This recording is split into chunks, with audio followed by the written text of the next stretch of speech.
Thank you very much.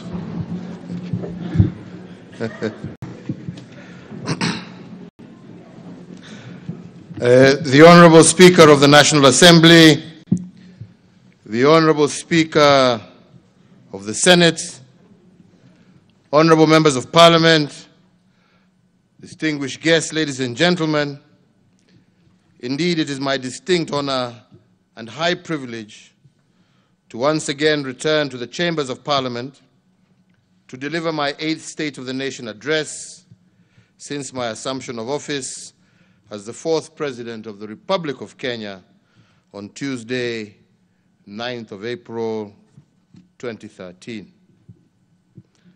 As always, it is a great pleasure to return to this august house where I have had the opportunity to serve on both sides of the parliamentary divide, indeed, with many of you who are present here today.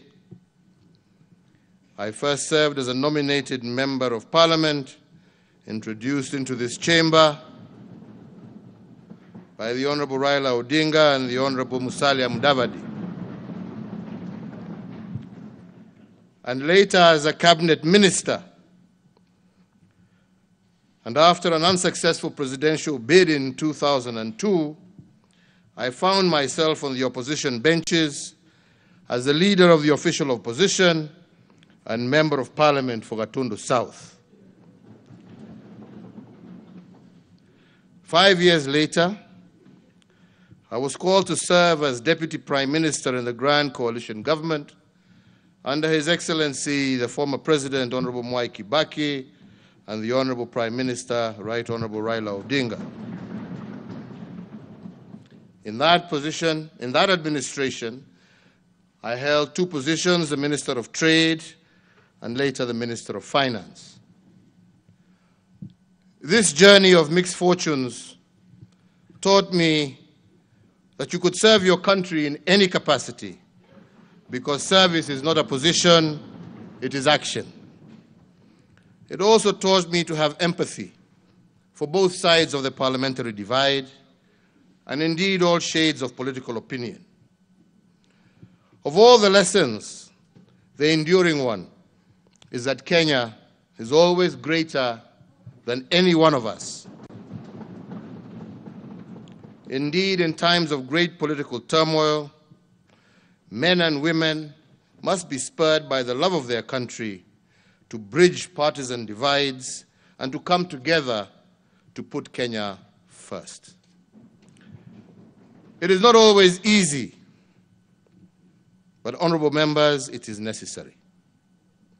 Then as now, we are called upon to do all that is necessary to heal Kenya, to build bridges, and to focus on the 99% of shared visions of a better Kenya as a priority to the 1% of differing ideologies and positions.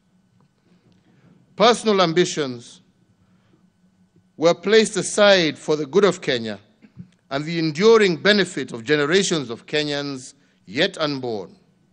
And that selfless service, that sacrifice, led to the people of Kenya ultimately working together, bestowing upon me the high honor and extreme privilege of serving them as president in 2002. For the trust and faith that the great people of Kenya placed on me, I am and will forever be most grateful and internally humbled. Mr. Speaker,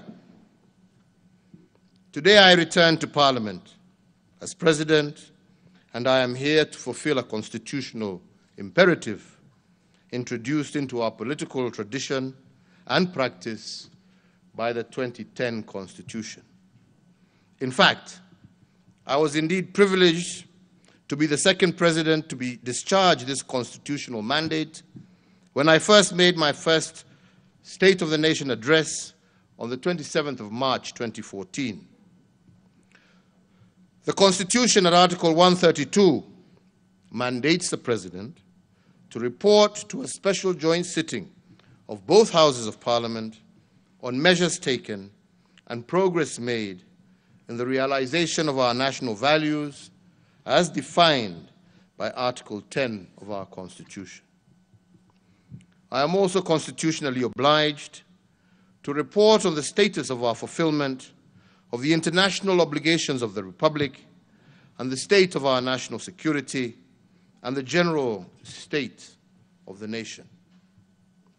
In line with this constitutional instruction, my address today will lay emphasis on three elements that I consider important to our country.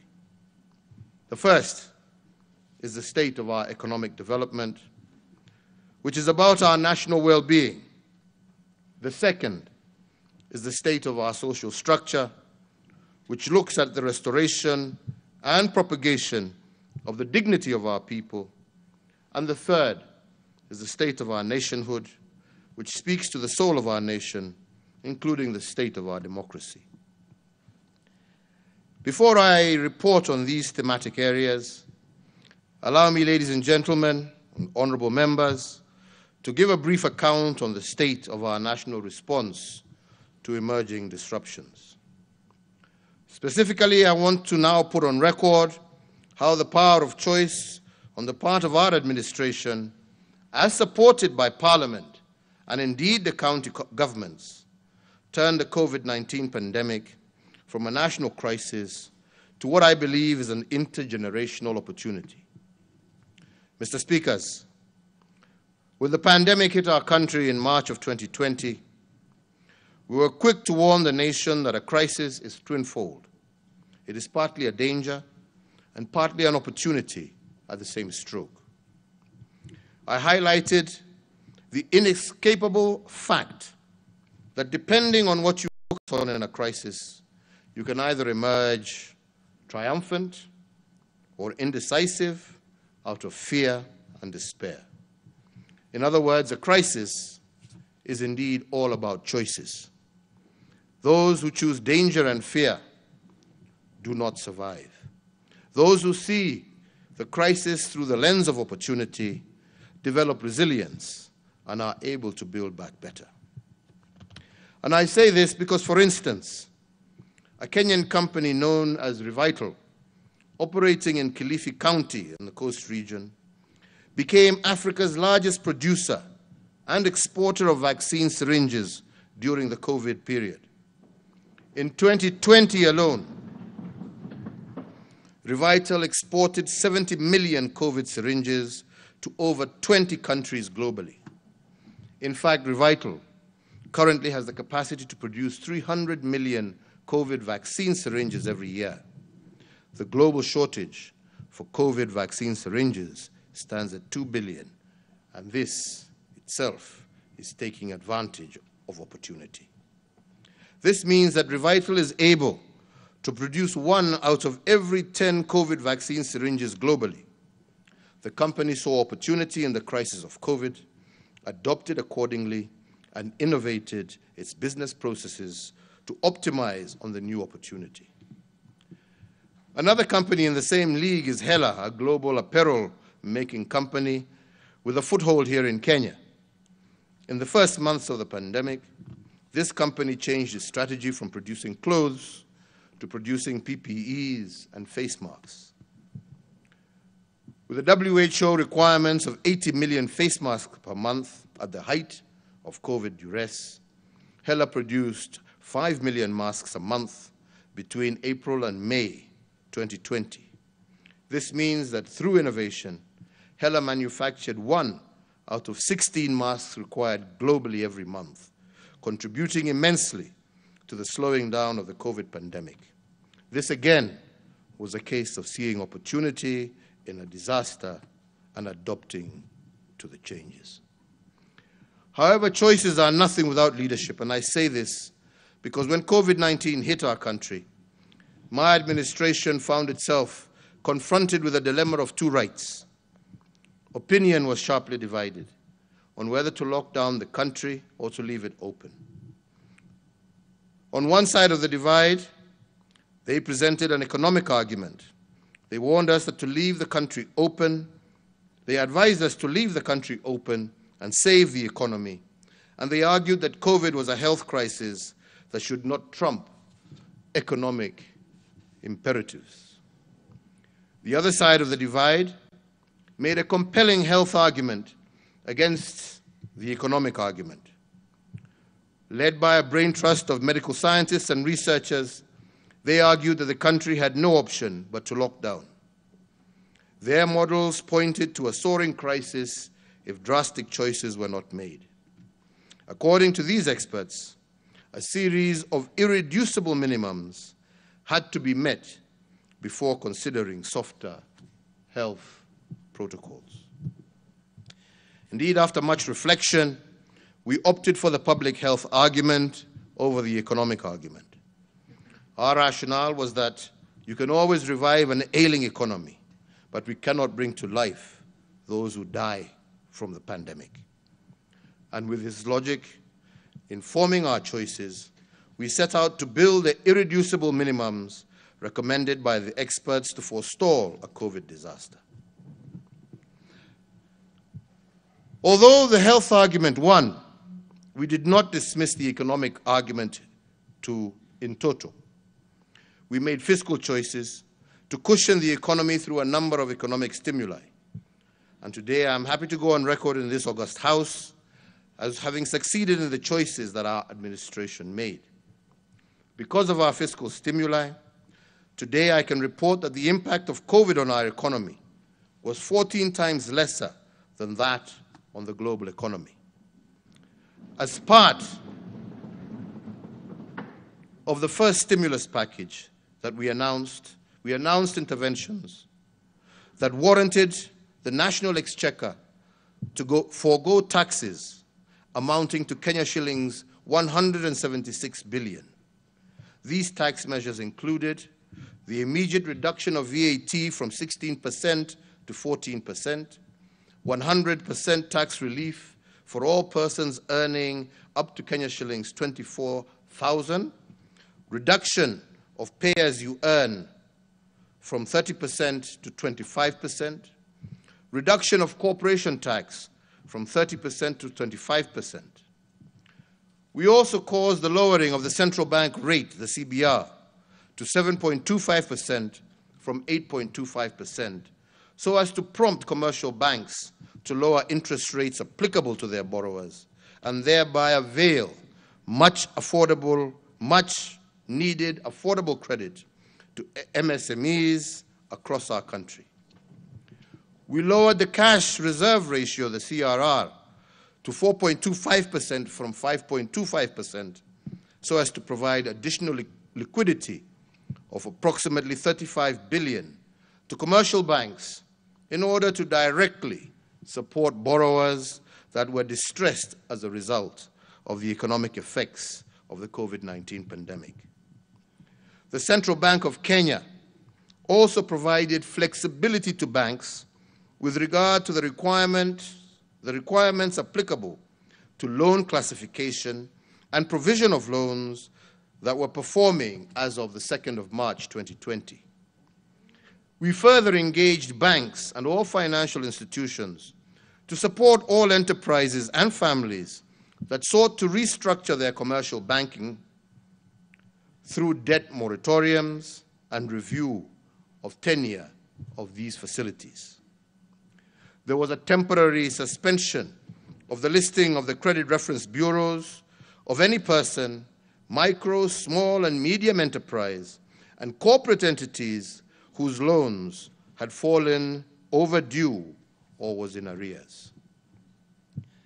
The Kenya Revenue Authority was directed to expedite the payments of all verified VAT refund claims amounting to some 10 billion shillings, or in alternative, allow for the offsetting of withholding VAT in order to improve cash flows for businesses. The 6 billion shillings from the Universal Health Coverage Kitty was immediately appropriated strictly towards supporting counties in the recruitment of additional health workers to support in the management of the spread of COVID-19. Subsequently, we rolled out the second stimulus package with the support of this House, whose tenant was an 8-point economic stimulus program amounting to some Kenya shillings 56.6 billion. The first element of the 8-point program focused on Buy Kenya, Build Kenya policy. On local infrastructure development, we allocated 10 billion towards the National Hygiene Program, dubbed Kazi Mtaani Initiative.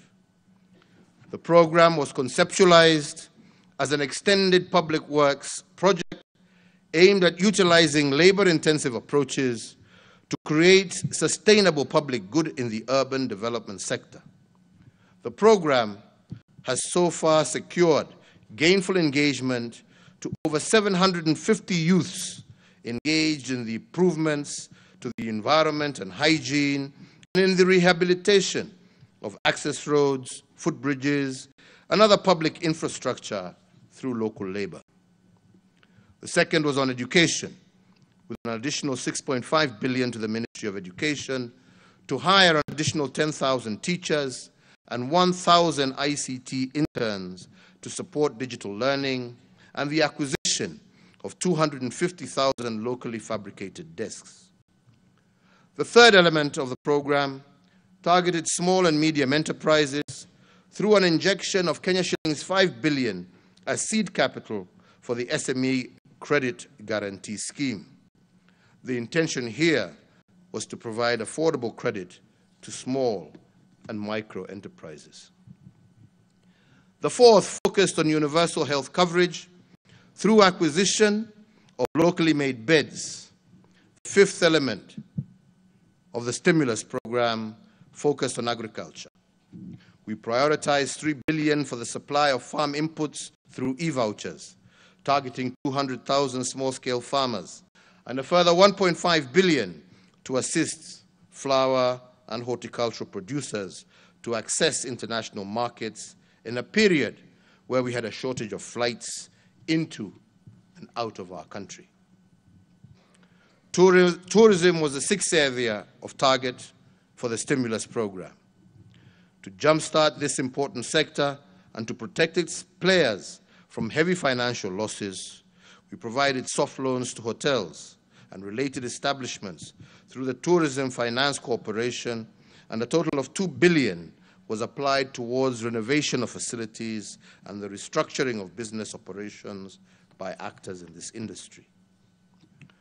To mitigate the impact of deforestation and climate change, and to enhance the provision of water facilities, we rehabilitated wells, water pans, and underground tanks in arid and semi-arid areas, and we applied Kenya shillings 2.5 billion for flood control measures and our Greening Kenya campaign.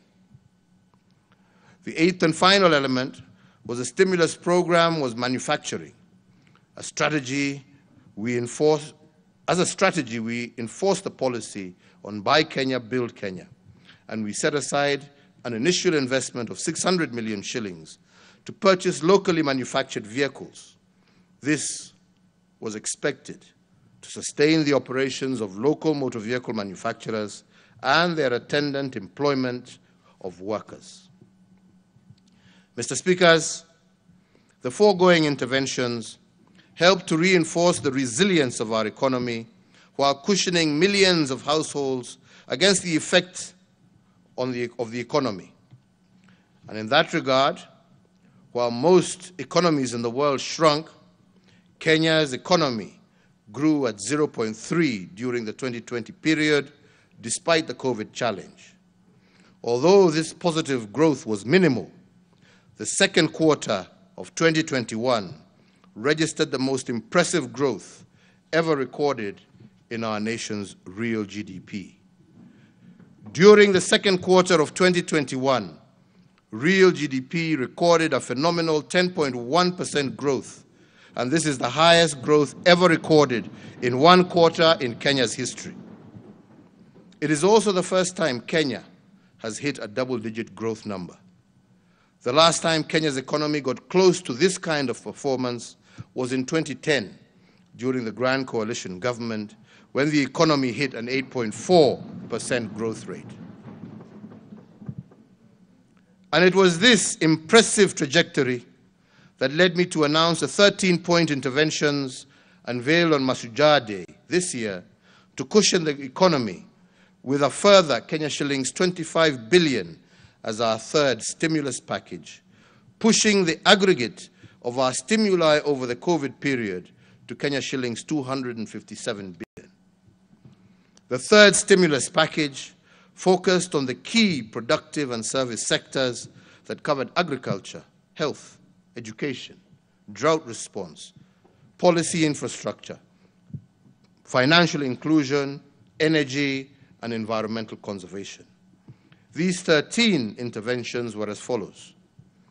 The first intervention was in the tea subsector, where I am pleased to confirm that we have supported the tea subsector with Kenya shillings 1 billion in support of fertilizer subsidy for our tea farmers, securing our nation's top agricultural export, and happy also to report that our tea farmers are today receiving the highest pay that they have received in many, many years. The second intervention was in the sugar subsector, and I note with satisfaction that smoke is once again billowing in our public sugar mills, following the allocation of Kenya shillings 1.5 billion in aid of the sugar sector that is being applied to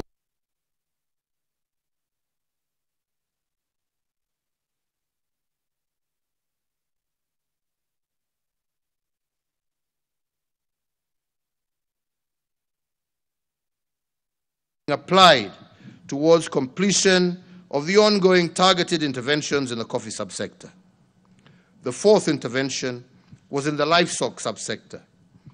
The Kenya shillings 1.5 billion National Livestock Offtake Program is on course in support of communities adversely affected by the ongoing drought in ASAL counties. The fifth intervention was also in the livestock subsector, and I confirm that the interventions geared towards the reduction of the cost of animal feeds are well on course. The sixth intervention was in education. Noting the success of my administration's policy on 100% transition from primary to secondary school, I did direct that the National Treasury should allocate a further 8 billion shillings to the Ministry of Education for the CBC Infrastructure Expansion Program, targeting the construction of 10,000 classrooms. And I am most pleased to confirm to the nation that all the county's works and constructions of the classrooms should commence by early December 2021. The seventh intervention was in health, to enhance access to medical coverage across our country, and as part of our universal health coverage program, I did direct the Ministry of Health to establish an additional 50 new Level 3 hospitals to be situated in both non-covered areas as well as densely populated areas across our nation. And I also directed the National Treasury to allocate the sum of 3.2 billion for the immediate construction of these new medical facilities. The eighth intervention was the National Sanitation Program. We started this program, as I said earlier, to harness the energy of our young people and to give them a buffer against COVID-related unemployment. Noting the success of Kazi Mtaani program and its effect in enhancing opportunities for the youth across our country, we did require the National Treasury to allocate a further 10 billion shillings for the third phase of the Kazi Mtaani program to cover youths and to be rolled out in all our counties across the country. The ninth intervention was on energy and petroleum. Being fully aware of the positive strides being made in our economic recovery and cognizant that the gains stand the risk of being eroded by high energy prices, I am pleased to confirm that we are on course to institutionalize the sought reforms. The 10th intervention was on access to credit. Critically, I asked the National Treasury and the Central Bank of Kenya to consider suspending the blacklisting of creditors with loans below Kenya shillings 5 million at the Credit Reference Bureau, in a move that targeted retaining the bounce-back potential of the foundation of our economy. As the 11th intent, I also asked the National Treasury and the Central Bank of Kenya to consider revising the maximum amount an individual or enterprise can withdraw or deposit from a bank that previously stood at 1 million shillings, which was not supportive of our current business environment. I'm glad to report to Parliament that as of the 8th November 2021, the Central Bank of Kenya issued a notice suspending the listing of negative credit information for borrowers with loans below Kenya shillings 5 million and that fell into arrears from October 1st, 2021 to September 30th, 2022. This will give the MSMEs 12 months to reorganize themselves and to adapt to the new economic normal. I am also happy to report that the Central Bank of Kenya is at an advanced stage of revising the 1 million threshold for cash deposits and withdrawals in the banks. This will facilitate easy transactions for MSMEs and help the economy respond to COVID shocks. The 12th intervention was the digital financial services subsector. In recognition of the importance of the digital financial services, especially in the small-scale traders and households at large, I did direct the National Treasury to engage all digital payment providers with an aim of deepening and expanding the use of payment channels.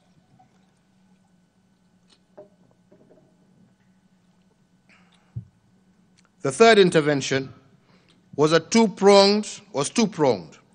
One in the area of vaccination against COVID-19 as part of our national response to the COVID-19 pandemic. We rolled out a national vaccine deployment plan aiming at vaccinating 10 million adults by June of 2022 and approximately 16 million by June of 2023. With regard to the COVID-19 vaccine production, we have set out to implement the lessons of self-reliance, which was one of the key learning points of the pandemic. As the first step towards this goal, we established the Kenya Biovax Limited, a venture that would locally produce anti-COVID-19 vaccines. I therefore directed the Ministry of Health to operationalize the company to form and fill an eventual manufacture of our locally produced vaccines by Easter of next year. Honorable members, ladies and gentlemen, at this point I would like to take special note of the resilience of our revenue collection systems under the Kenya Revenue Authority. For the first time, KRA has exceeded its revenue collection target despite the COVID stress over the economy. The KRA projected a Kenya shillings 1.5 trillion collection in tax during 2020. They collected Kenya shillings 1.67 trillion, which was in excess of their projected intention. But on this note, I must report on the sterling performance of KRA, not only under the COVID duress, but in the last 8 years of our administration. In the last eight years, KRA has collected Kenya shillings 10.8 trillion cumulatively in revenues. This means that in just 8 years, KRA has collected the equivalent of Kenya's total GDP.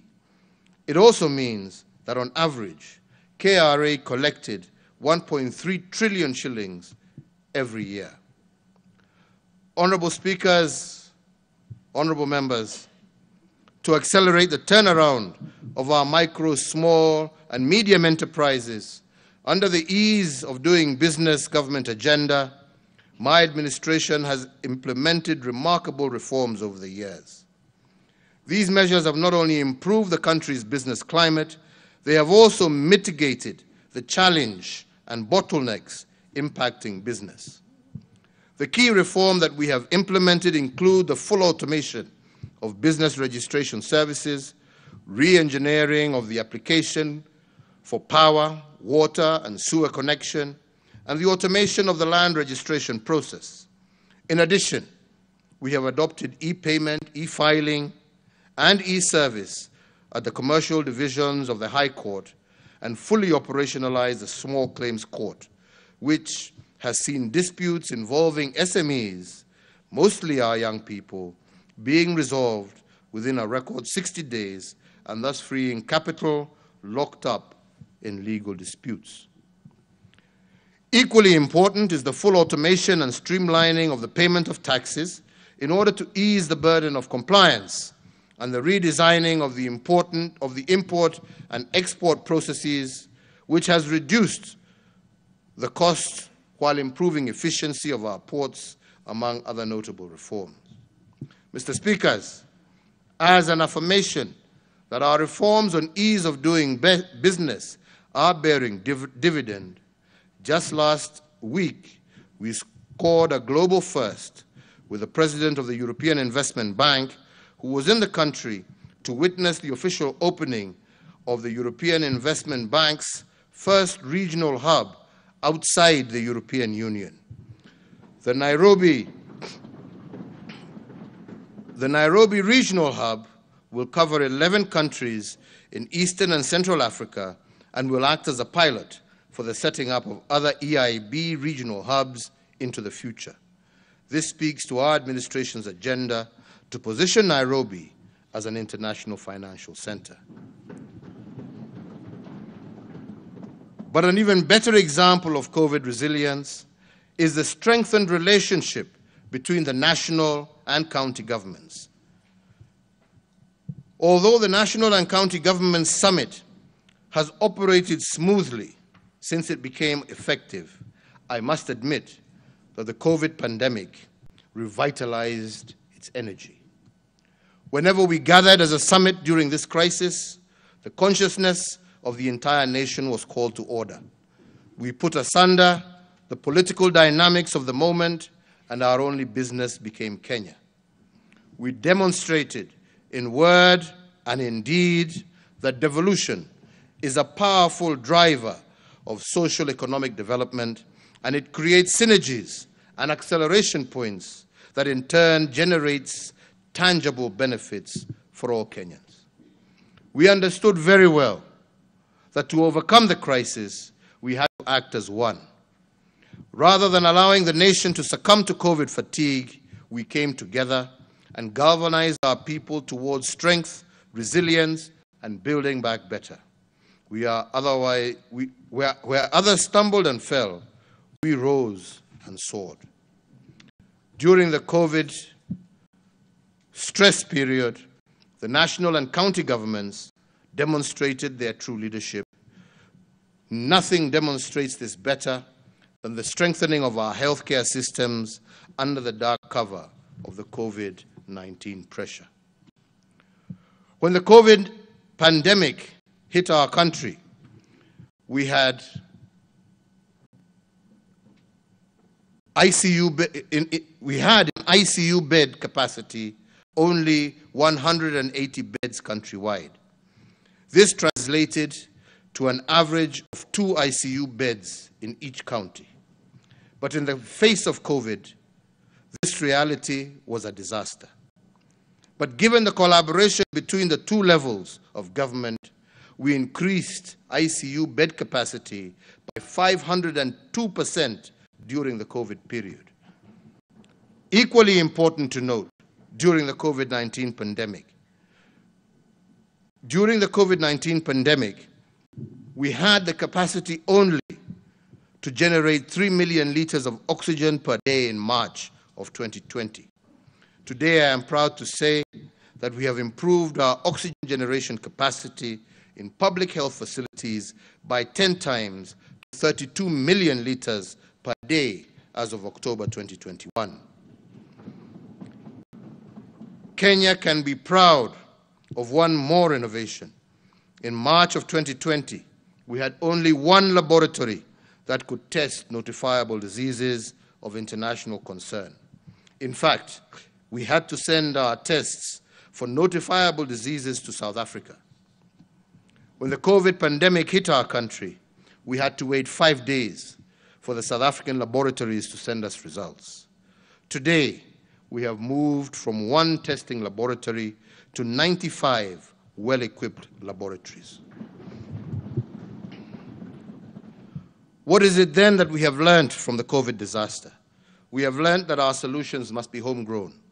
That is why we have commissioned a vaccine development project for disruptive viruses like COVID-19 to serve not only Kenya, but the region at large. Mr. Speakers, another national reminder of the opportunities we seized during COVID-19 was the site of the Likoni Channel crossing in Mombasa. Previous scenes of Mombasa residents congested along the Likoni ferry are now a thing of the past. The iconic Likoni floating bridge, built in a record time of 6 months and opened to the public in December 2020, sees over 150,000 residents cross the channel on a daily basis in an orderly, safe, and secure manner. This has not only allowed for the efficient management of time and mobility across the channel, but significantly moderated the incidences of COVID-19 transmission and contributed to our overall disease mitigation strategy in the coastal region. Kenya has taken pride of place through this initiative, a first of its kind in the region, linking Liwatoni on Mombasa Island with Ras Bofu on the Likoni mainland, and we intend to adopt such innovative approaches and learning to deliver on similar challenges in our various sectors. In sum, Mr. Speakers, COVID was both a danger and an opportunity. But because we focused on the opportunity side of the crisis, now Kenya has developed the necessary infrastructure for rolling out the universal health coverage outreach. But of equal importance, our COVID innovations in the area of health have propelled us to a place where Kenya can become a destination for health tourism for the region and beyond. Honorable members, ladies and gentlemen, I cannot end this COVID part of my address to Parliament without paying tribute to the people of Kenya for their commendable civic responsibility in the fight against COVID-19. While my administration provided leadership and action, our people supported us with self-sacrifice and civic duty. As you will recall, very early in the pandemic, I did warn our people that the government cannot police the morality of its citizens. I warned that in a war against an invisible enemy like COVID, our former way of life would have to be adapted to a new normal where every Kenyan was his or her neighbor's keeper. In this new normal, citizens do not fight for liberties, they scramble for survival. When I made this call for civic responsibility in the face of COVID, I also emphasized that responsibility is not a burden, but it is a civic duty. I pay tribute to our fellow citizens for being responsible members of our communities. And indeed, as our forefathers stressed time and time again, our greatest strength will always be our unity.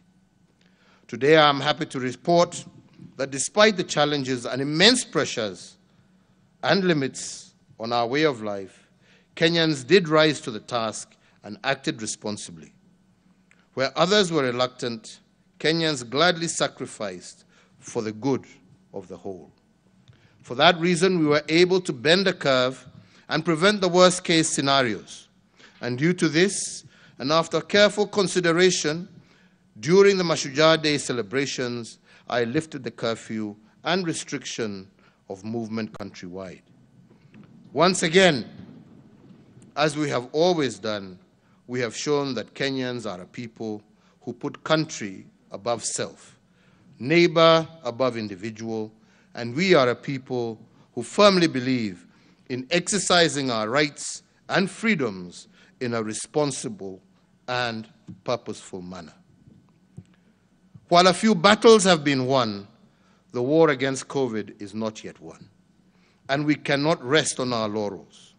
Now more than ever, we are faced with yet another variant of this coronavirus, the Omicron variant that is said to carry a higher risk of infection. This variant may explain infection rate spikes that we are witnessing across the globe.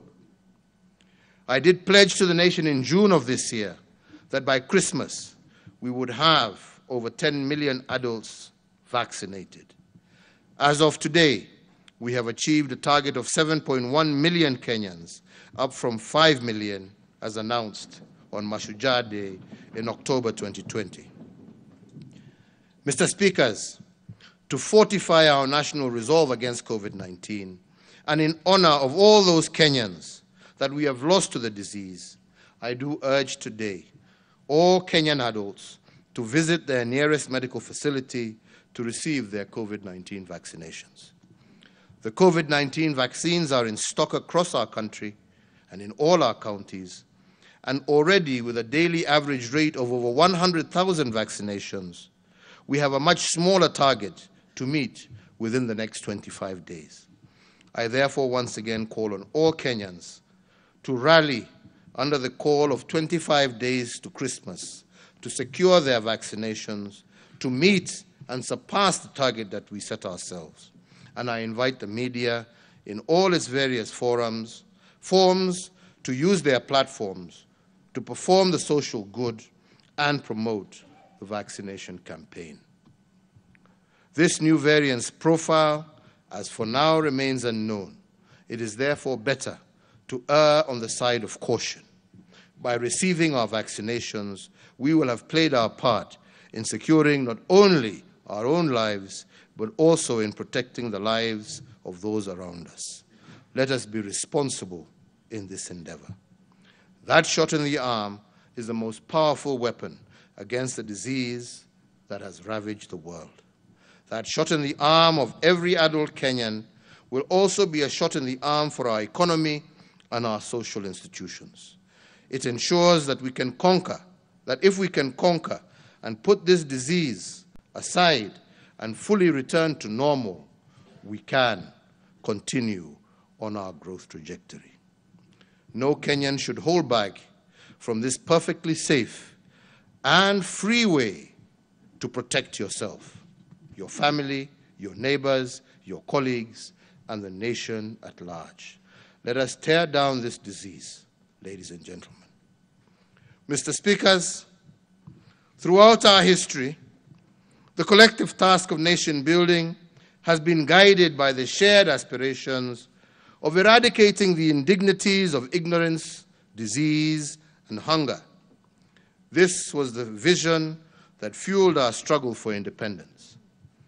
Post-independence, every Kenyan generation and every administration since has sought to do all within its means to finally slay the three-headed monster that has plagued us for over many centuries.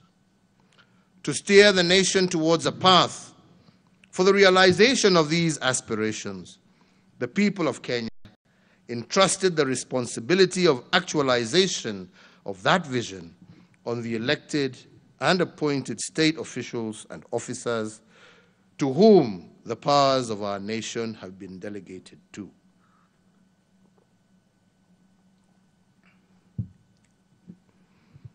These elected, appointed state officers include 47 governors, 350 members of the National Assembly, 67 members of the Senate, and 2,240 members of the county assemblies. We are many, but we must act as one.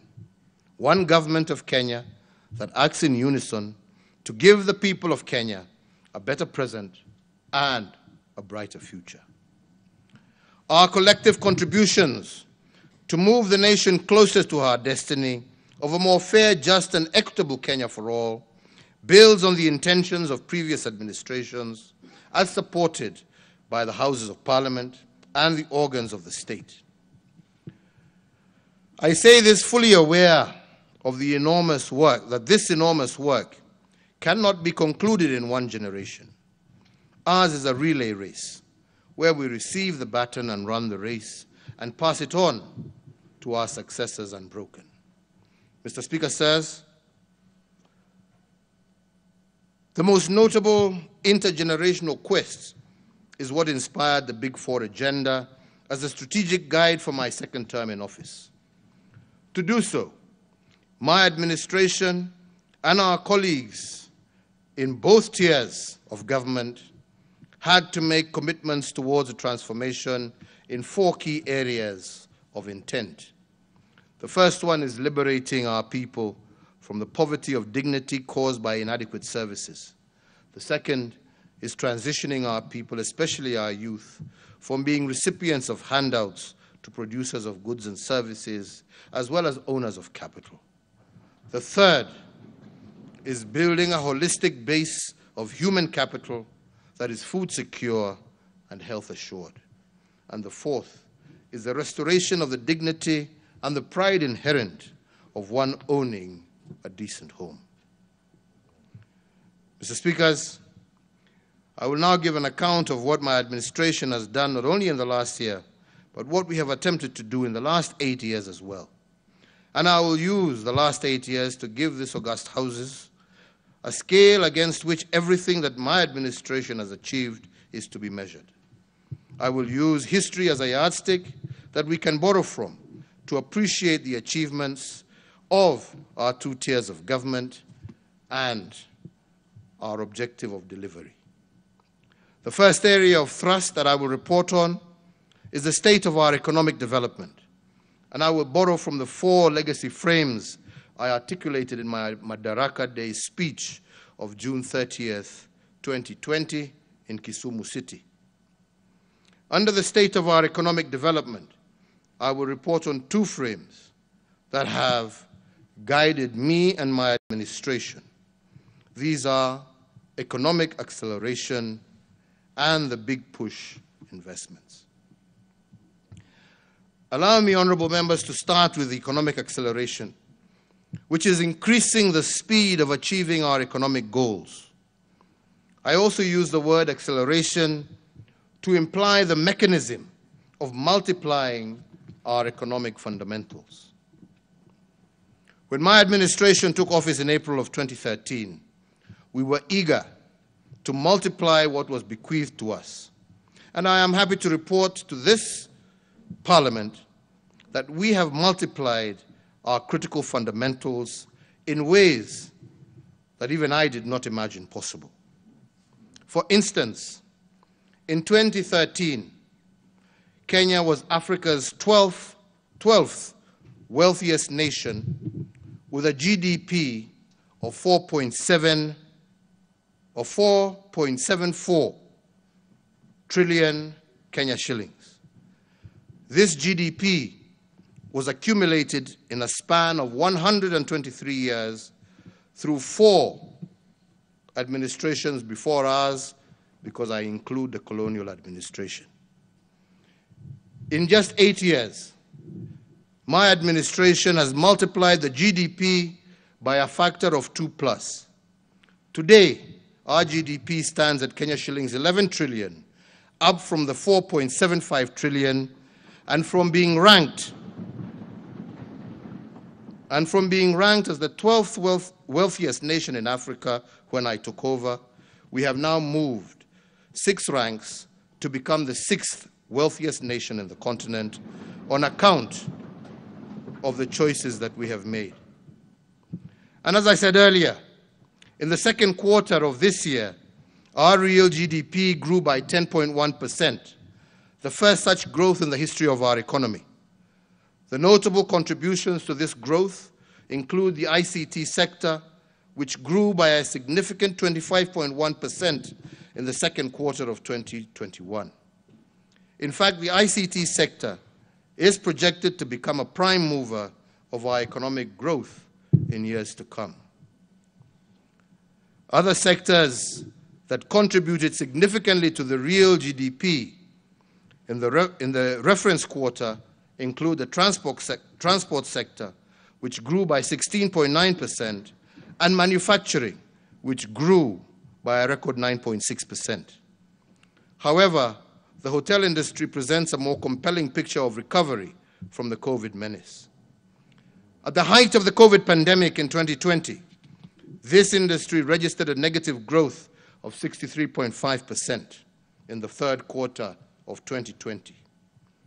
During the first quarter of 2021, this industry showed some improvement and contracted by 48.8%. By the second quarter of 2021, this industry was on a path of recovery and had grown by 9.1%, showing a remarkable upturn. Here, I look forward to all our international and global partners. COVID will not be defeated by locking us all down and by shutting off parts of the world that you think are problematic. No one will be safe from COVID until we are all safe. Please, jameni, tumefanya kazi, msitufungie tena jameni. Honorable members, ladies and gentlemen, given that we have doubled our GDP in a record 8 years, it is no wonder that Kenya is projected to grow twice as fast as the sub-Saharan economies in the period of 2021 to 2022. And all this because of leadership and the power of choice. Allow me to give further example of acceleration and the multiplication of our fundamentals as a strategic intent of my administration. A case in point is that we have doubled our real GDP. We have also doubled our road network across the entire republic. Besides the roads infrastructure, my administration has made the largest infrastructure project in a century with the construction of the standard gauge railway. In respect of roads infrastructure, when my administration came to the helm, there were 11,200 kilometers of tarmac road constructed by 4 previous administrations in 123 years. Like I said, I include the colonizers as well. In 8 years, my administration has multiplied what the previous administrations have done by a factor of 2. We have built 10,500 kilometers of road across the republic, and doing so 15 times faster than previous administrations, and I will expound on this in a little while. Our railway, on the eve of the Madaraka Day, the year 2017, we marked a transformative moment for Kenya and for Africa when the Madaraka Express made its inaugural journey from Mombasa to Nairobi.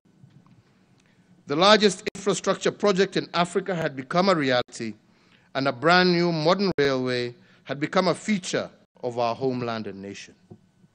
Since then, the way we travel to Mombasa has been redefined, with Madaraka Express having served over 6,495,000 passengers, while our cargo gets to the stores of our enterprises efficiently and on time, with a record of 17.6 million tons of cargo transported from the 1st of January 2018 to yesterday, the 29th of November 2021. Turning to power generation, our acceleration model was applied to the production and distribution of electricity countrywide. When I took the oath of office in 2013, Kenya's total grid was 1,300 megawatts. But 8 years later, Kenya's total grid has doubled and now stands at 2,600 megawatts, and this translates to approximately 325 megawatts installed every year under my administration. It means that for every year, we have installed 325 megawatts since 2013.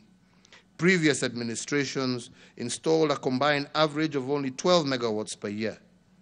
Put differently, in 8 years, we have generated 40 times more power per year compared to the past. It is worth noting, honorable members, that 73% of this power is green. In fact, Kenya is leading the African continent in the generation of green energy. But this is not the only thing in Kenya. It's not the only thing which Kenya is leading the continent. I am proud to report that we have connected more power than in any other part of the country in just 6 years. In fact, Kenya is the leading country in Africa with respect to household connection electricity. In the 8 years, we have connected 1.7 million more homes. No, sorry, we have connected 1.7 million more households than Egypt. Similarly, we have connected as many households as South Africa and Nigeria combined during the 8 years of my administration. In real terms, only 2.3 million households had been connected to power when I took over in 2013. In 8 years, we have tripled this number by connecting an extra 6.3 million households. Put differently, and guided by our acceleration model, we have connected approximately 787,000 households every year on average, and with 2,000 connections a day since 2013. By any measure, this acceleration is noteworthy. Besides access to electricity, my administration has embarked on implementing the recommendations of the Presidential Task Force that established a pathway for the reduction of the cost of electricity by 30% by the end of this year. Mr. Speaker, we are tearing down all barriers that deny Kenyans an opportunity to lead a dignified life. Now I turn to devolution and how my administration has used the acceleration framework to multiply the economic fundamentals of the counties. As the first president to implement the 2010 Constitution, the task of rolling out devolution fell squarely on me. And although the letter of the Constitution provided for a phased approach to the devolution of functions to counties, the spirit of the Constitution suggested an urgent Big Bang approach in creating the devolved structures. This meant giving county governments political, administrative, and financial autonomy all at once. And we were to do this without the luxury of a strategy, dry run, to determine whether the Big Bang approach would work. Fortunately, Article 187 of the Constitution gave us 3 years to execute this constitutional instruction. While 3 years was a fair period to achieve the Big Bang effect of transferring functions to fragile counties, my administration chose an even bolder path. Driven by our acceleration doctrine, we chose to transfer functions to the county structures in 1 year instead of the constitutional threshold of 3 years. And because we were committed to the success of the county's structures, we followed our accelerated devolution of function with 2 critical drivers. One, we undertook a massive transfer of highly skilled civil servants from the national government to the county governments. And this battery of highly trained personnel was meant to give county governments a head start. And they did so in terms of setting up the county public services, including their operating structures and systems. 2, within the first year of my tenure, my administration increased the equitable share allocation to county governments from the constitutionally mandated 15% to 32%. This was a doubling of the allocation in support of the execution of the devolution dream. And we did this because we understood and appreciated that devolution of functions without devolving of funding was an exercise in futility. Today, the national government has disbursed approximately 2.4 trillion to county governments over the last 8 years. The aggregate amount that will have been dispersed to the counties for the next financial year will ensure that this figure surpasses the 3 trillion mark. In other words, this percolation of resources changed the economic fundamentals at the county level.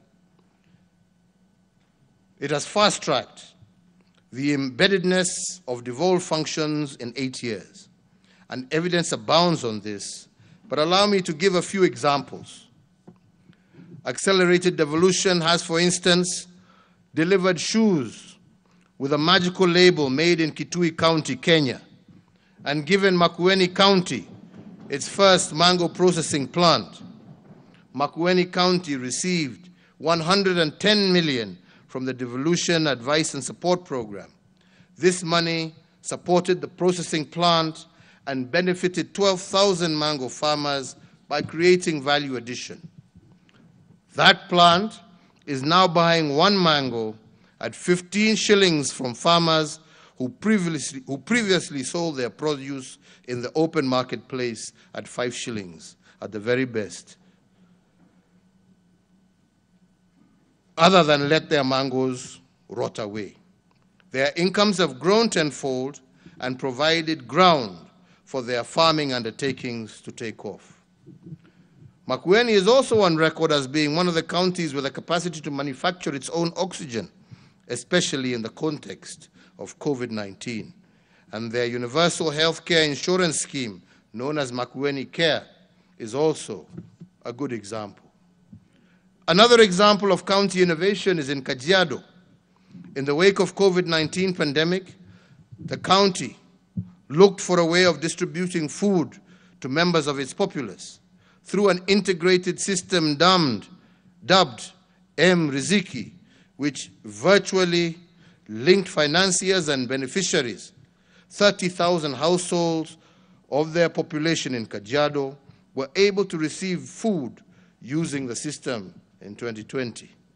M-Riziki saved the county the logistical nightmare of transportation, and the digital platform also ensured that shopkeepers who partnered with the county to provide goods remained in business during the COVID duress.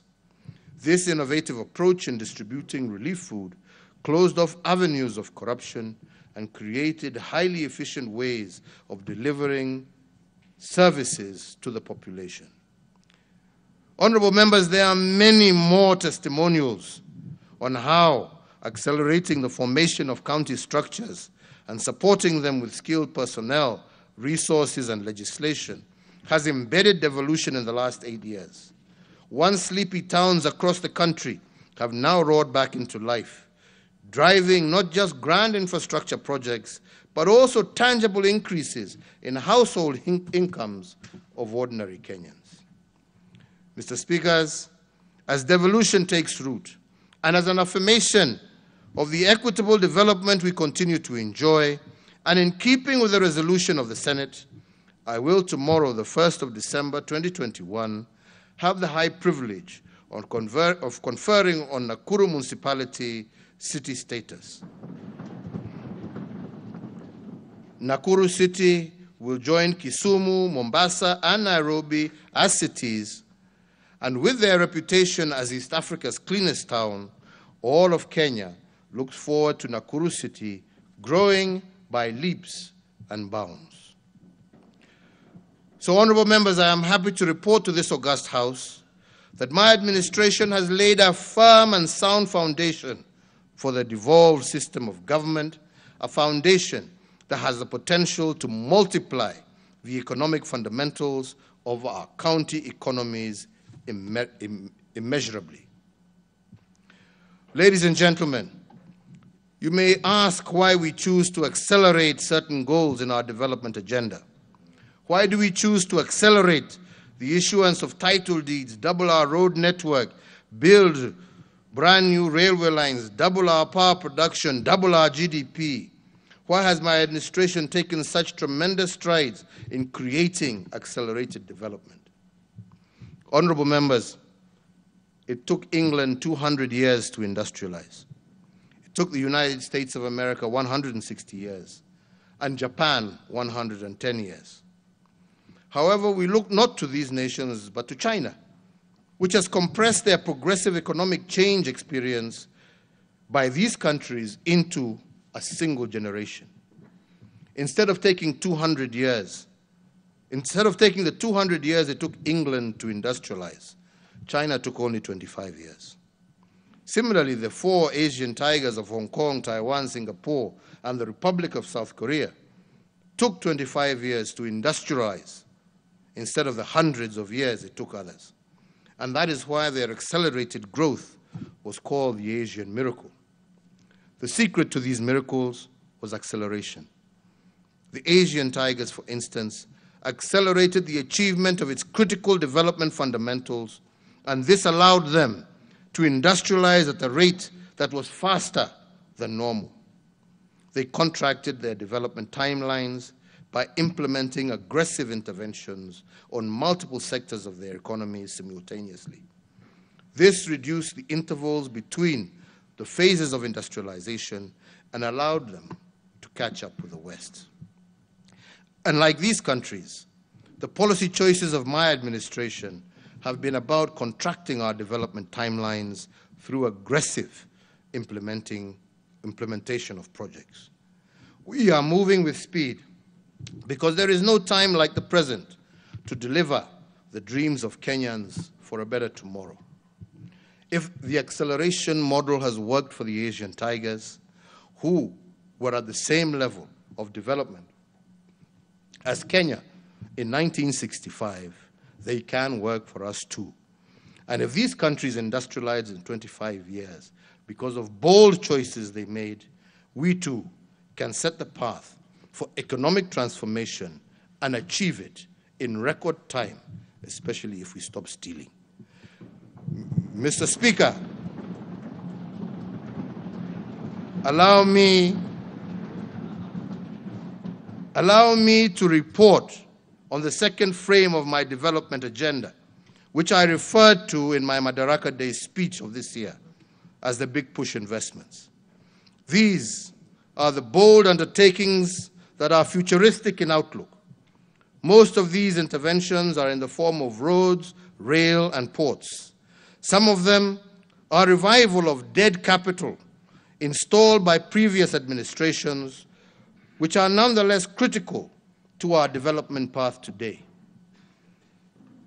Regarding roads, the handiwork of my administration is evident across the entire country.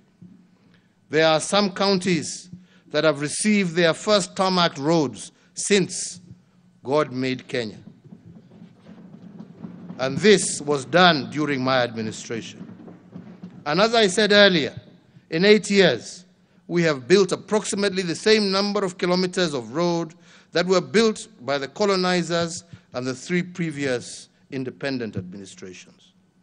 And although our achievements in this area cannot be gainsaid, I want to reiterate that my administration was not building roads for their own sake. Ours was a quest to lay down tarmac not for statistical purposes only. We realized that roads are literally the path to development, and that every inch of tarmac we lay, we are accelerating businesses, creating the foundation for greater individual and national prosperity. We did it for you, the Kenyan people, to tear down the barriers that hold back every citizen from making their individual contributions to nation building. Take as an example the 27-kilometer Nairobi Expressway. Once completed next year, it will take 24 minutes to drive from Mlolongo in Machakos County to Rironi in Kiambu County. Currently, this journey takes 3 hours, which is the equivalent of flying to Addis Ababa and back to Kenya. Let me add that plans for the dual carriageway from Rironi, where the Nairobi Expressway will terminate, to Mau Summit are also at an advanced stage. And once completed, it will take 45 minutes to drive from Nairobi to Naivasha. Across the Republic, in every region, we are converting dusty Murram roads to world-class roads. Our dream is to create an efficient road network that links towns, cities, ports, stations, and markets to consumers. Over the last 8 years, and for the first time since independence, Kenya is now linked to 4 of its 5 neighbors by tarmac roads. This is how we are facilitating the economic integration of our region, tearing down every barrier to the realization of our shared aspirations as a people. For instance, by linking our road networks to the Northern Corridor, we are plugging into the multimodal trade route that links the landlocked countries of the Great Lakes region with the Kenya Maritime Seaport of Mombasa. Similarly, the East African Coastal Corridor Development Project will link us along the coastline from Malindi through to Lunga Lunga up to Bagamoyo in Tanzania and on to Dar es Salaam. The corridor will promote tourism and trade along the Indian Ocean coast. Of equal note is the Siarare Corridor, which will form an integral link to the Northern Corridor and is a major transit route for traffic to and from Tanzania, Uganda, Rwanda, Burundi, and South Sudan. It links the border town of Sirare in the border of Kenya and Tanzania to the South Sudan at Nakadok. With regard to ports, the development of Lamu Port has been of particular pride to my administration. The port was first conceptualized in 1972, 9 years after we gained independence. However, it took 39 years for works on the Port of Lamu to commence. Through our futuristic model of big push investment, we have made it a reality in only 8 years. The Port of Lamu is the only post-colonial seaport in Africa built and financed by an African government. All other major seaports were built in the late 1800s or 1900s when most of Africa was under colonial rule. This port is therefore significant in terms of the futuristic thinking of our country. We are also in the process of building a road from Lamu through to Garissa and Isiolo, linking up to the Isiolo-Moyale road and opening up the Port of Lamu and the huge potential that exists in northern Kenya and with our partners also in Ethiopia. End of part 1.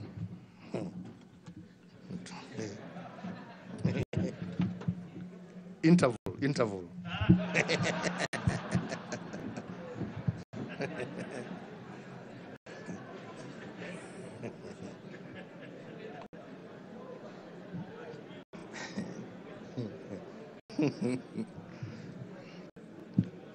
Hi. Honorable speakers, honorable members, because of the sheer depth and breadth of this port, it has the potential to reorganize the world's shipping networks by becoming a transshipment hub in Africa. Transshipment hubs are ports that allow large vessels that are unable to access destined ports of call due to their size. There are only 5 transshipment hubs globally, and the Port of Lamu has the potential, honorable members, of becoming the 6th. If we remain focused on our development agenda, this will become a reality sooner than later. There is another strategic niche in the Port of Lamu that is also futuristic. This port is placed right in the middle of the manufacturing hub of the Asia continent in the east and the heart of consumption in the west. The distance, honorable members, for example, between Shanghai, the manufacturing hub of the east, and Rotterdam, a major consumption port in the west, is approximately 12,000 nautical miles. But the distance between Rotterdam and Lamu is only 6,000 nautical miles. If we were to make the coastal region an outsourced manufacturing hub for Western products, the port of Lamu has the potential to cut the price of these products by half. And this would be based purely on shipping costs, because the port of Lamu is half the distance to the west compared to the port of Shanghai. If we are to see the port of Lamu through these futuristic lenses, we will exploit our geographical advantages to make an imprint on global trade. Another big push investment that we have made in support of regional trade through our ports is the expansion of the Kipevu oil refinery and oil terminal. For 128 years, Kenya has served the 5 countries of the region using only one oil berth at the Kipevu oil terminal. This single oil berth could only handle one vessel at a time, and for the most part, it took one vessel days to offload its fuels. This meant that other vessels in the queue to offload had to wait, incurring huge demurrage charges and penalties by oil marketers. The resultant cost of these inefficiencies are borne by the Kenyan consumer, which overall makes our economy uncompetitive. This year alone, we lost an average of 1 billion shillings in the first 4 months in demurrage at the old Kipevu oil terminal. To tear down the barriers that make our country uncompetitive, we have now put in place a new oil terminal that I shall be opening soon, that will accommodate up to 4 vessels at a time, and instead of taking a whole day of loading fuel, each of the 4 vessels will take 5 hours to offload their fuel cargo. This means that every terminal will have the capacity to handle over 20 vessels a day. Put differently, if the old terminal handled 300 fuel vessels per year on average, the new terminal has the capacity to handle 7,300 vessels annually. Coupled with the improved transportation system connecting Kenya with its neighbors, the expanded capacity will boost our regional trade as well as remove the cost of demurrage and penalties that the Kenyan consumer has to pay. Mr. Speaker, one of my administration's key priorities has also been to revive state undertakings that have been designated as dead capital. I have done this as part of our big push investment because the utility of these state undertakings could not be allowed to go to waste. To increase the speed of reviving this dead capital, I elected to use the Kenya Defense Forces because of their unity of command, military efficiency, and reasonable pricing.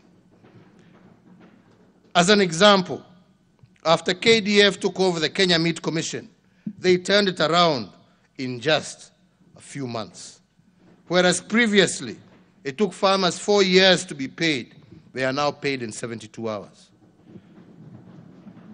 KMC has resuscitated the outlets that KMC have, collecting today approximately 1 million shillings every day. Previously, this outlet collected 8,000 shillings daily. Mujiulize hiyo pesa ingine ilikuwa inaenda wapi? This 1 million translates to 30 million every month and Kenya shillings 3.6 billion annually in just one outlet. Before September 20th, such revenue would have been impossible because slaughtering was limited to a few or no animals in a month. To enhance further the profitability of KMC, we have linked it to another dead capital that my administration has revived, the meter gauge railway from Nairobi to Nyanyuki, which has been revived under the KDF. The KMC is now using it to transport more than 200 animals weekly. Another aspect of the KMC reengineering supply chain is the relationship with the Wasinyiro South Development Authority. This authority has a tannery and leather factory, which the KMC has been supplying with hides and skins. Although the factory is still not yet complete, it has so far produced about 840,000 square feet of finished leather, partly from KMC supplies. And once complete, it is expected to produce over 1.2 million square feet of finished leather per year. Apart from the revival of KMC, the Nairobi-Nyanyuki Railway, in partnership with the Kenya Railway Corporation and KDF, has revamped the 217-kilometer Nairobi-Kisumu Railway, a railway that had been abandoned for over 2 decades. But today, it now boasts 18 stations, 46 bridges, and 27 viaducts. Together with the revival of the port of Kisumu, revamping the railway line is meant to enhance connectivity with our neighboring countries who depend on Kenya for their transportation of their imports and exports. Another uplifting story of revival of dead capital is our big push investment in the port of Kisumu and the reconditioning of MV Uhuru vessel. To transport fuel prior by road from Kisumu or Eldoret to Uganda took 72 hours because of the long queues at the Malaba border. But to transport fuel from the port of Kisumu to Port Bell in Uganda by ship takes only 12 hours. This means that by the time a tanker makes one trip to Uganda by road, MV Uhuru will have made 6. There is the question of volume.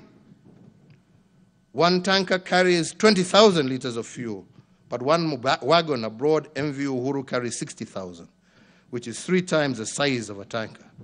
Secondly, for all our customers in Uganda and through to the DRC, issues of losses that used to amount to approximately 10% and issues of adulteration, imeisha. Yeah?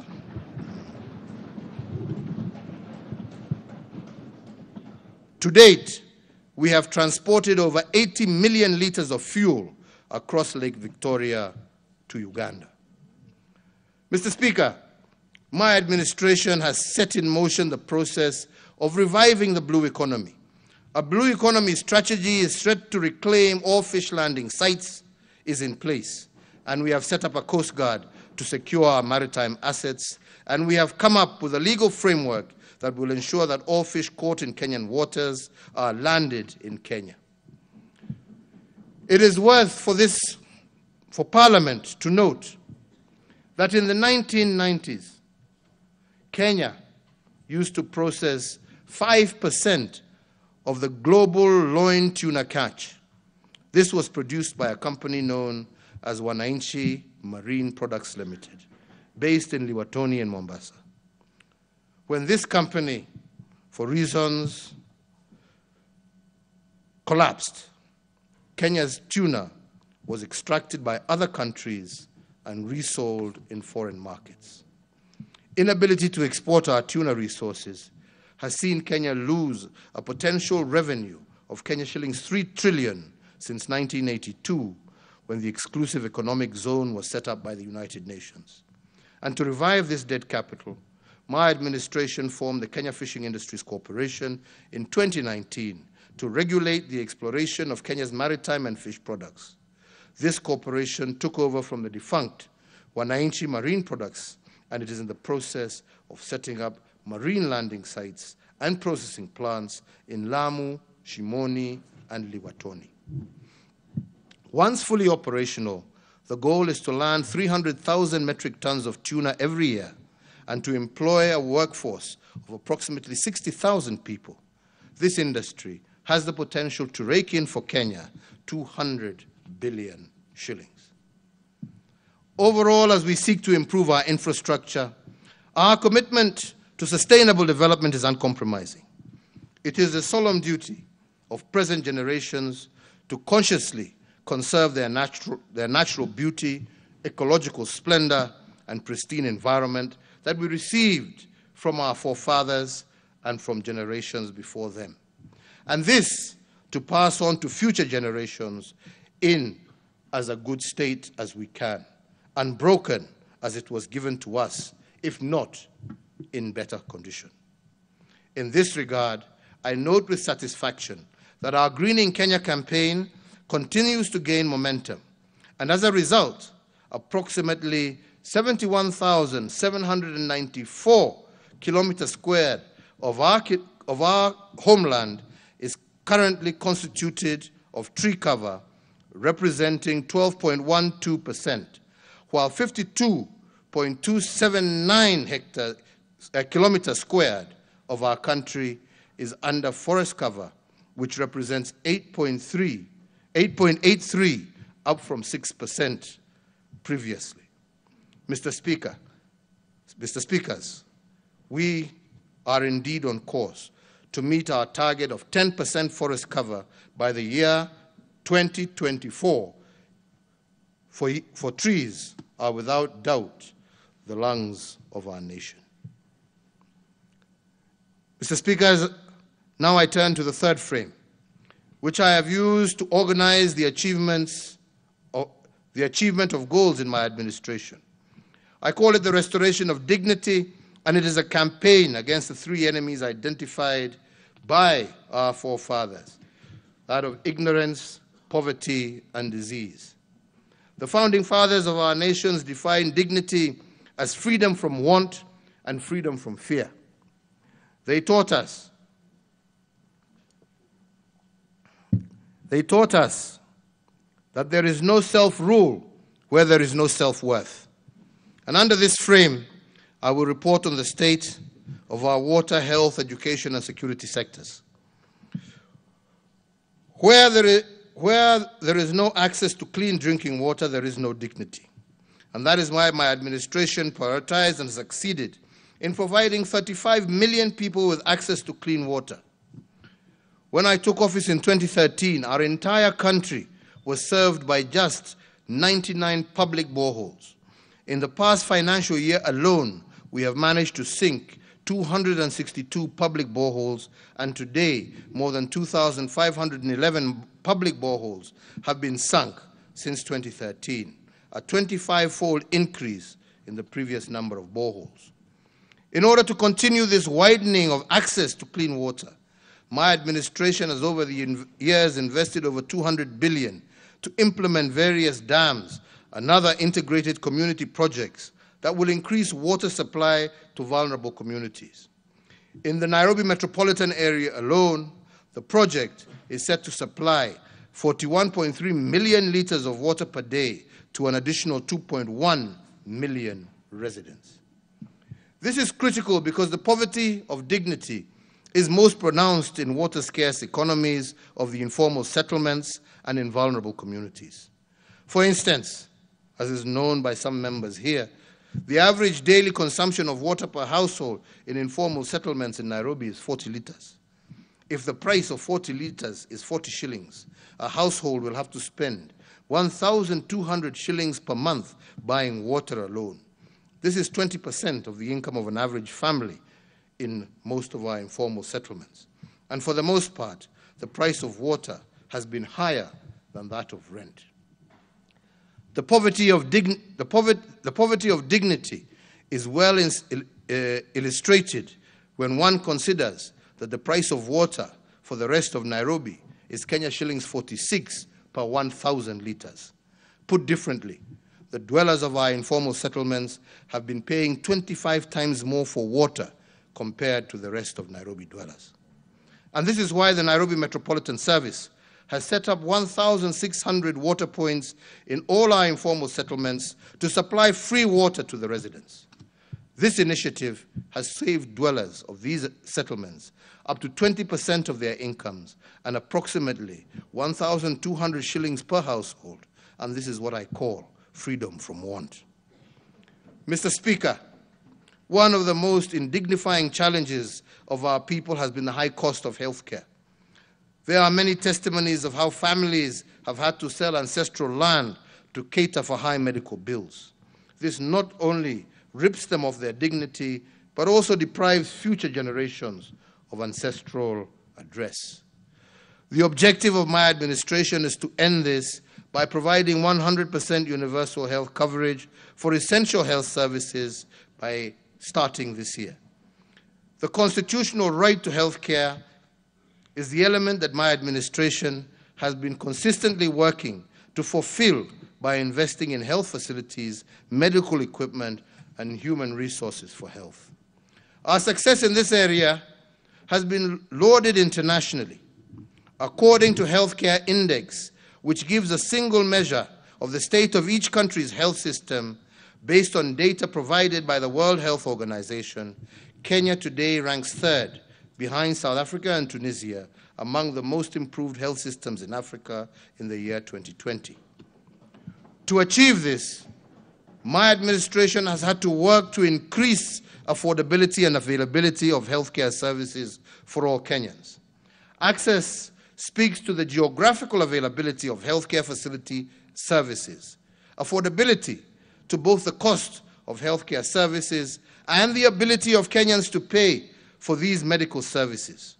And availability speaks to the extent to which our healthcare facilities have the necessary resources to meet the health needs of Kenyans. In terms of access to healthcare, when my administration took over in 2013, the number of health facilities across the country stood at 4,430. My administration, in conjunction with county governments, has increased our medical facilities by 43% by building an additional 1,912 new hospitals in the last 8 years. This is an average of 239 new facilities per year. In context, in previous 118 years, only 4,430 hospitals had been built in Kenya, an average of 37 hospitals per year. We have built, during that period, 6 times more hospitals than over all the 4 previous administrations. To increase access to specialized medical services and to decongest Kenyatta National Hospital, my administration has upgraded 2 hospitals to referral status during my term. The upgraded hospitals are the Kenyatta University Teaching Referral Research Hospital and its Integrated Molecular Imaging Center in Nairobi County, and the Kenyatta Hospital Complex in Othaya in Nyeri County. The Othaya Annex is currently serving 8 countries in the central Kenya region. To ensure that access to health care is cascaded to the lowest administrative unit, Level 5 hospitals have also increased by 44%, Level 4 hospitals increased by 9%, Level 3 hospitals by 34%, and Level 2 hospitals increased by 49%. Regarding affordability of health care, my administration has consistently increased the annual allocations to the Ministry of Health. Kenya today has the highest budgetary allocation for health in East Africa, which currently stands at 121.1 billion for the year 2021. Our sizable health budget will be used to expand access to primary health care services, ensure free maternity care, eliminate user fees for public primary care facilities, and subsidize health insurance for the elderly and people with severe disabilities. My administration has also allocated 900 million as conditional grants to support the implementation of free primary health care in all our 47 counties. The highest allocation in conditional grants was to Rift Valley region at Kenya shillings 247.19 million Kenya shillings. The NHIF Super Cover launched in July of 2015 is another initiative of my administration to guarantee affordability of healthcare. Through this cover, dialysis patients and cancer patients are able to pay for their treatments locally or abroad where the specific treatment is not available in our country's public hospitals. In the financial year 2019-2021, NHIF managed to pay for 4.4 million hospital visits, covering 1.4 million cases of inpatient and 3 million cases of outpatient services. This in turn saved Kenyan households approximately 54.9 billion in financial losses brought about by health-related issues. With a monthly subscription of Kenya shillings 500, the NHIF Supra Cover has become Kenya's largest and most reliable, accessible, and affordable medical insurance cover. Over the last 8 years of my administration, NHIF's membership has steadily grown. So far, the total NHIF membership stands at 10.5 million members, up from just 4 million members in 2013. Mr. Speakers, I acknowledge with appreciation that the National Assembly recently passed the National Hospital Insurance Fund Amendment Bill 2021, and the same is now presently before the Senate. I today urge through you, Mr. Speaker, that the Senate expedite the consideration of this bill so that in the life of this House, we can all join in ushering in universal health coverage for all our people. Mr. Speaker, honorable members, let us tear down the barriers that inhibit our quest to deliver quality health care for all Kenyans.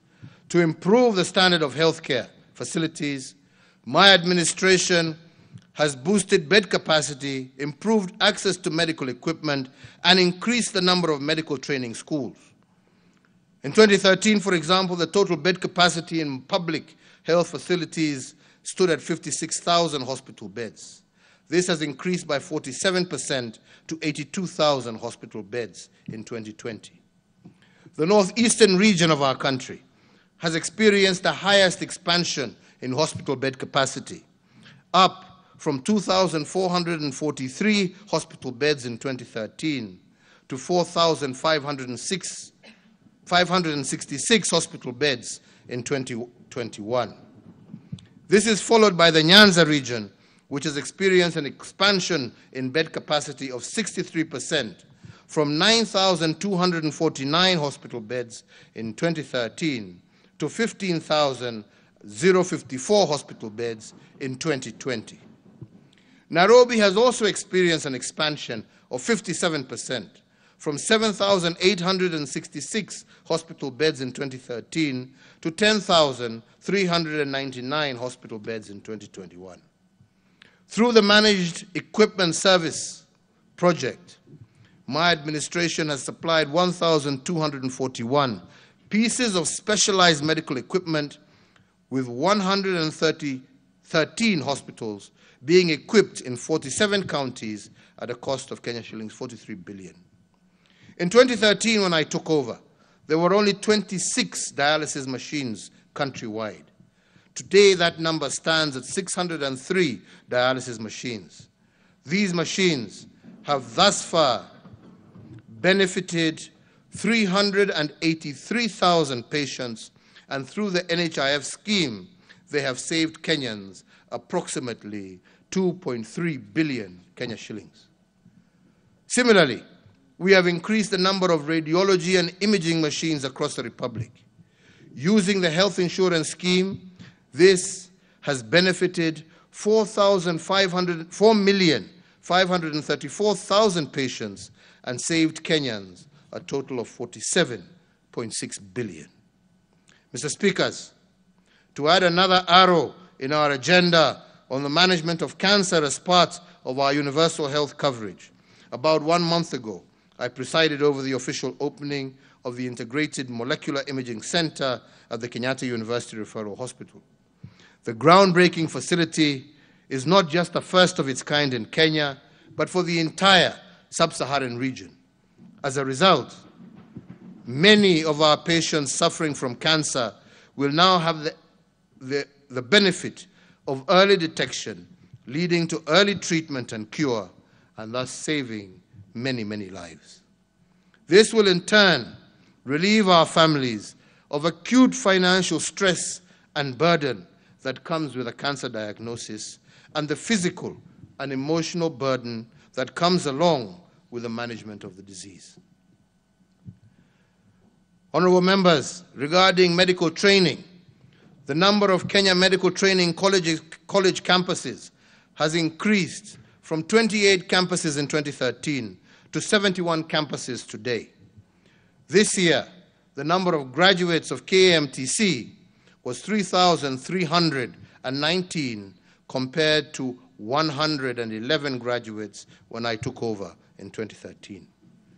Similarly, the number of medical doctors trained annually has shot up from 620 in 2013 to 900 medical doctors in 2021. Finally, with regard to health, my administration has prioritized the universal achievement of the right to reproductive health care as required by our Constitution. Indignity takes many forms, and the most violating forms of these indignity takes many forms, and the most violating forms of these that dispossesses mothers, and that is why my administration has committed itself to providing the highest standard of reproductive health through free maternity care. In 2016, my administration introduced the Linda Mama program, which has led to the increase of birth deliveries by skilled providers from 43% to currently 62%. This has also fostered a decline in maternal mortality rates by 26%. Under Linda Mama, all pregnant women are eligible for free maternity health care, and even those women not covered under NHIF, each mother is allocated between 2,500 and Kenya shillings 30,000, depending on whether the birth is normal or by cesarean section.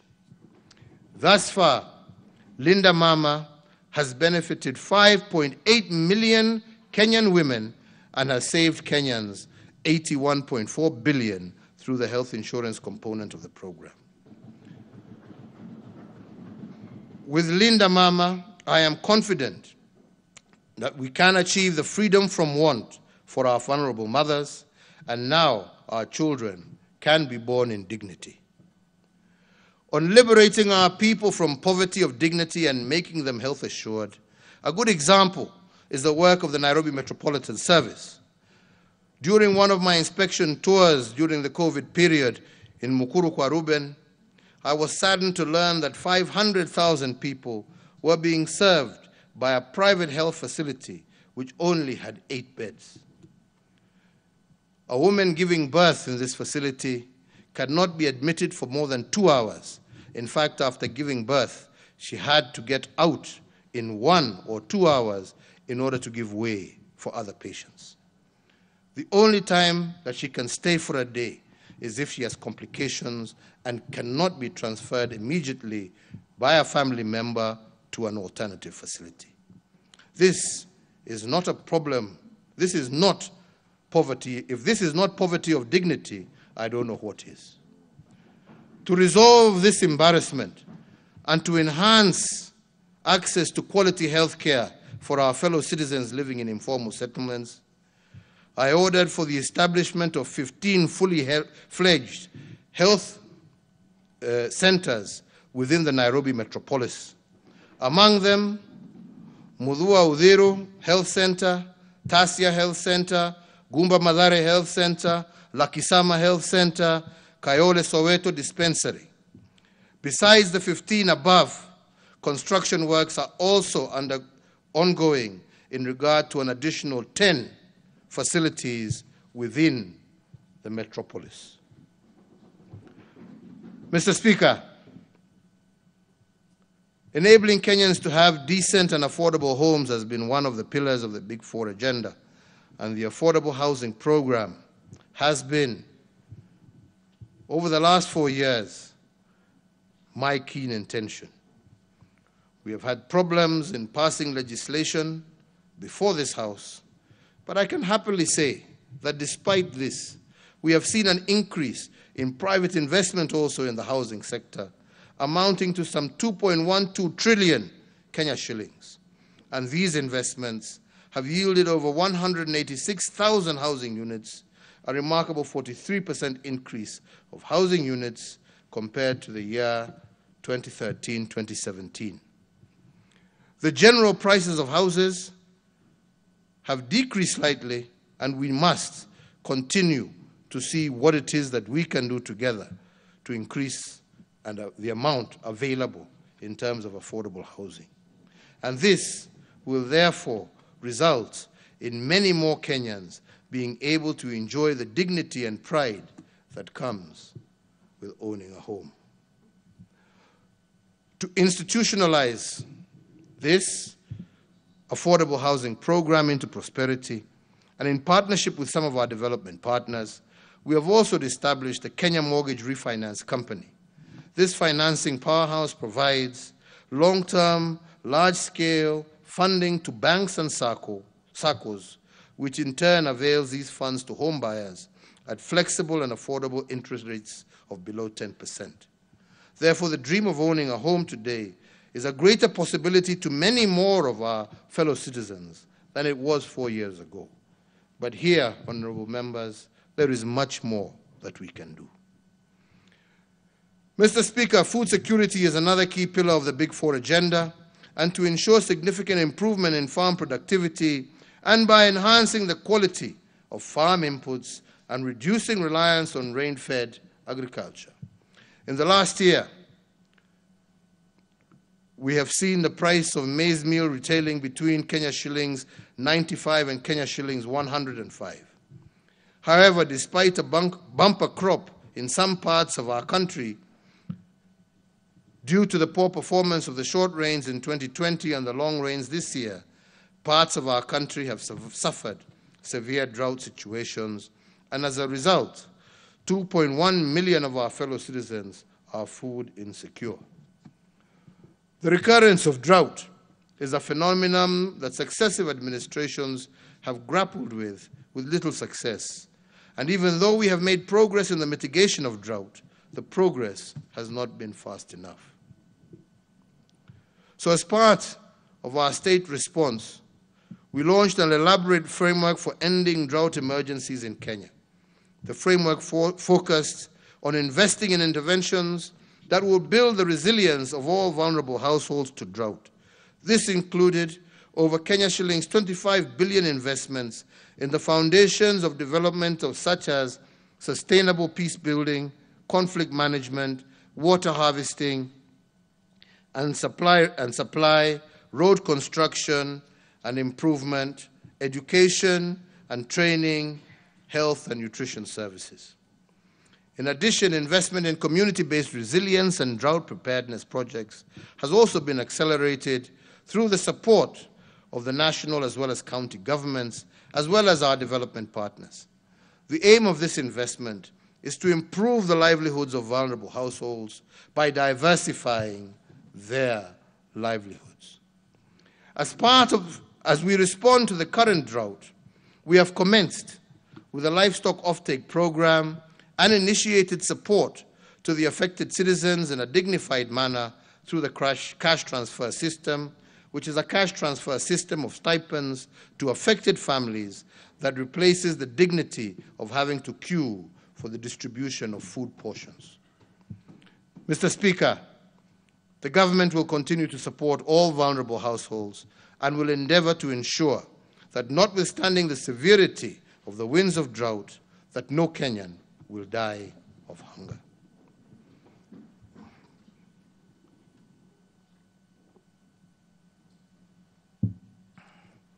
If dignity is freedom from want, accompanied by freedom from fear, then I can confirm to this House that we have done a lot to liberate our people from want, but I also want to underscore that maybe more has to be done to liberate our people from fear, that more has been done to liberate our people from fear, yet very little has been spoken about it.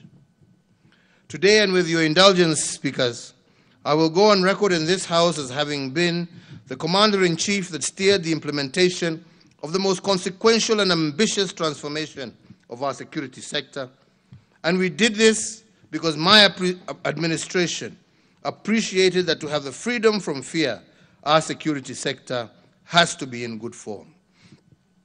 To give an example, the police-to-population ratio today is at its highest level ever, as prescribed by the UN standard.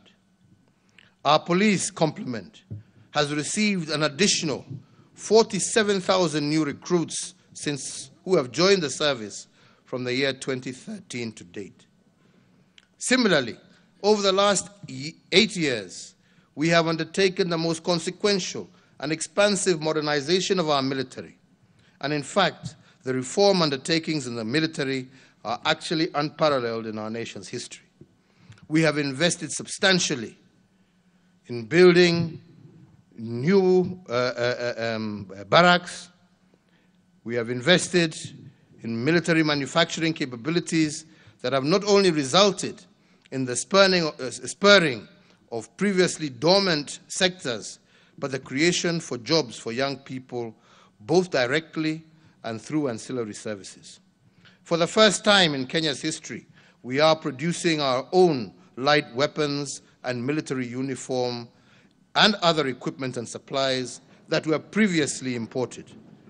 We have, as a result, employed over 600 young people in these industries in high-paying, high-skilled jobs and saved our country a lot in foreign exchange. We have achieved knowledge and technology transfer for the growth and anticipated future development.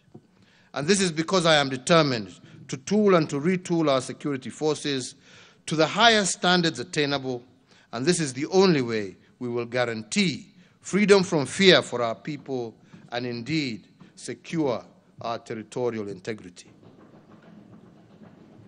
Mr. Speaker, sir, on territorial integrity, I want to go on record in this House that our forefathers bequeathed us our homeland and nation.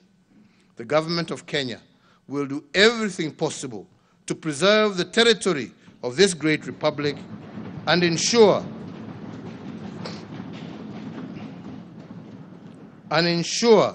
that generation after generation of Kenyans dwell in it, as it is, in fact, intact and unencumbered.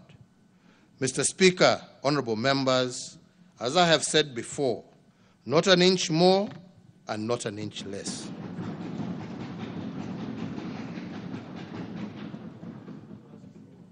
Honorable speakers, this aside, I want to say that the health of our security system is not only as good, Honorable speakers, this aside, I want to say that the health of a security system is only as good as the health of its officers. And this is why I have invested in the social welfare of personnel charged with the security of our nation. We have reviewed their remuneration, allowances, benefits, housing and insurance, and we have also increased the capacity of their health facilities, used by our security organs. In particular, we have recently established a new Level 4 hospital in Kahawa Garrison, and soon I will be in Isiolo opening another Level 4 hospital. I recently commissioned a trauma and counseling center in Manda in Lamu County, and we shall also be breaking ground on an additional 3 Level 4 hospitals, one in Eldoret for the Defense Forces, one in Ruiru for the Prison Services, and one in Mbagathi for the National Police Service. The upgrade of the Forces Memorial Hospital to a Level 5 facility is set to begin early next year. And in addition, there is the ongoing construction of the very first Level 6 hospital for the Defense Forces off Waiyaki Way in Nairobi. Our focus on military and police housing will further augment the social support structures that we have prioritized for our disciplined forces. In addition to ongoing initiatives to improve on police housing, the government will later this month, that is me, I'm not the government, but I, will later this month, later in the month of December, break ground for the building of 3,500 houses for our military officers. Mr. Speaker, since I came into office in 2013, we have embarked on a path that has placed human development at our foremost priority. A nation is more than boundaries, borders, and territory. A nation is her people. To judge a nation, one must examine the lives of ordinary citizens and the extent to which they can access basic requirements owed to them, and the quality of this access is what gives them dignity. And the heart of that development of our nation is the development of a dignified citizen. And I believe that education is the gateway to this development, a gateway that tears down inequality. And that is why today I am pleased to report on the gains that we have made in the last 8 years in the sector of education. By the year 2030, our population is expected to be about 63 million. And out of this, about 38% of Kenya's population will be categorized as school-going. This means that 2 out of every 5 Kenyans will be in school. And in order to meet the ever-growing demand of the global landscape, we must prepare the next generation now, today and not tomorrow. And that is why we have been committing each year to channeling a substantial amount of our national budgetary resources to our education sector. In the past financial year, we have ensured that about a quarter of our national budget was allocated to education. And in a call to action endorsed by several heads of state and government at this year's Global Education Summit, that Kenya was privileged to lead alongside the United Kingdom, my administration pledged to allocate 26% of our national expenditure to education in the coming financial year. And this, I believe, is an unachievable target, given that our current apportionment stands slightly less than a quarter. These dedicated funds have allowed us to achieve what was previously thought to be impossible goals. In 2009, the first year of free secondary education witnessed a 66.9% transition from primary to secondary school. But by 2018, we had increased that transition rate to 85.5%, and today we can proudly report that we have secured a true 100% transition rate for 3 successive years in our primary to secondary system. Equally important is to note that we have now achieved the global feat of a 1-to-1 book ratio in all our public primary and secondary schools. This has improved the quality of education and reduced the cost of education on parents. To further ensure that no Kenyan child is left behind, and therefore to effectively enhance the delivery of the compulsory basic education from primary through to secondary school, I am pleased to report to the House that since 2013, we have recruited an additional 107,000 teachers, approximately comprising of 54,775 primary school teachers and 52,453 secondary school teachers. Our enhancement of manpower in these institutions of basic education by over 25% has significantly mitigated the shortage of teachers in the country and in turn bridged the teacher-to-student ratio. Honorable members, ladies and gentlemen, in order to continue with these achievements, we need to secure the entire education ecosystem. We need to ensure that there is adequate infrastructure, comprehensive policy choices, skilled educators, and a healthy learning environment. In support of this, my administration has grown the number of schools at the pre-primary and primary school levels from 3,764 in 2007 to 10,118 in 2021, and we are building an average of over 1,265 schools each year. Additionally, since 2013, the electrification of schools has been a priority, and currently over 90% of schools are connected to the grid. This has led to improved learning outcomes and enhanced utilization of technology, including modern mass media tools in the classroom. Another critical plank is education reforms, is securing the large tenure of our educational institutions. The founding technocrats of our nation did not envision a situation where secure tenure for schools would be an issue in the future. And that is why they never secured the title deed for our schools. But today we know different. Our school titling program, therefore, has become increasingly important.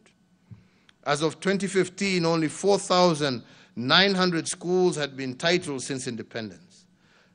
Today, over 12,000 schools out of a total of 32,354 have been issued with title deeds because of a multi-agency effort.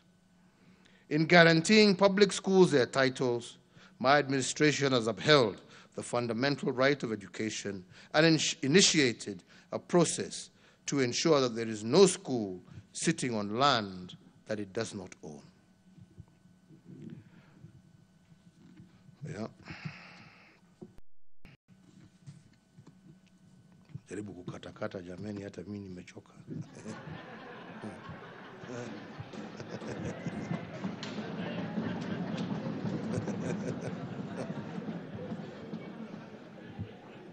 Honorable Speaker, honorable members, let me conclude my address by speaking about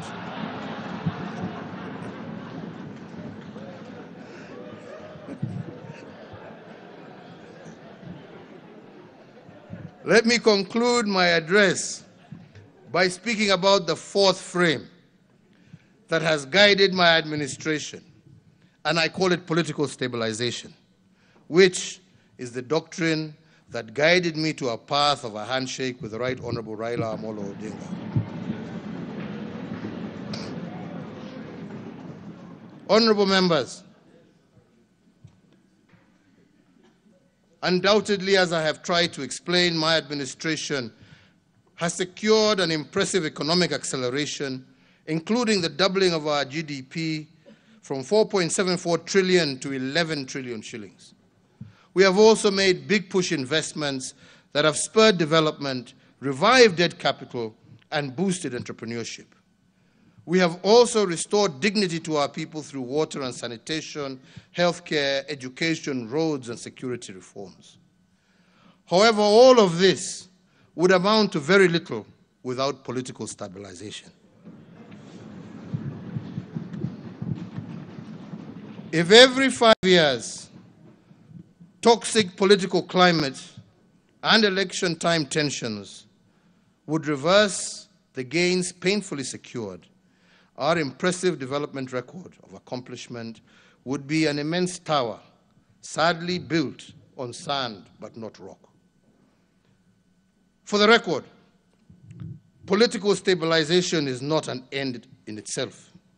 It is a continuous process that every administration, even those that come after me, must apply their minds to and secure. And let me explain. Next month, we will be celebrating 30 years of political pluralism gained following the reintroduction of multi-party politics through the repeal of Section 2A of the former Constitution on the 10th of December, 1991. From the Mulolongo voting system of the KANU era to our vibrant democracy today, we must celebrate the journey that we have taken and the expanded fields of freedom that we enjoy. While undoubtedly multi-party politics has been a much better democratic platform than the single-party state, we must not ignore the very real negative aspects of our politics and electioneering. The evidence of this is plainly observable in the elections of 1992, 97, 2007, 2013, and 2017. And only in 2002, when, well, yours truly surrendered easily, is the only one that did not have a problem. In 1992, the election cost us Kenya shillings 248 billion in lost economic growth. Lives were lost and populations displaced. And during this election, Kenya's foreign direct investment at the time fell by 2/3 from Kenya shillings 1.8 billion to Kenya shillings 600 million. In 2007, the election eroded the equivalent of Kenya shillings 250 billion in lost economic growth in a matter of days. Lives were lost and populations displaced, just as had been the case to a far lesser extent in 1997. In 2017, we lost close to Kenya shillings 1 billion every working hour for the 123 days we held the election. And in fact, in 2017 election, the economy lost approximately 1 trillion in response to that particular electioneering period.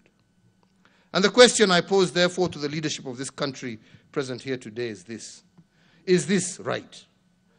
Is this trajectory the logical path that our country should take? Thank you.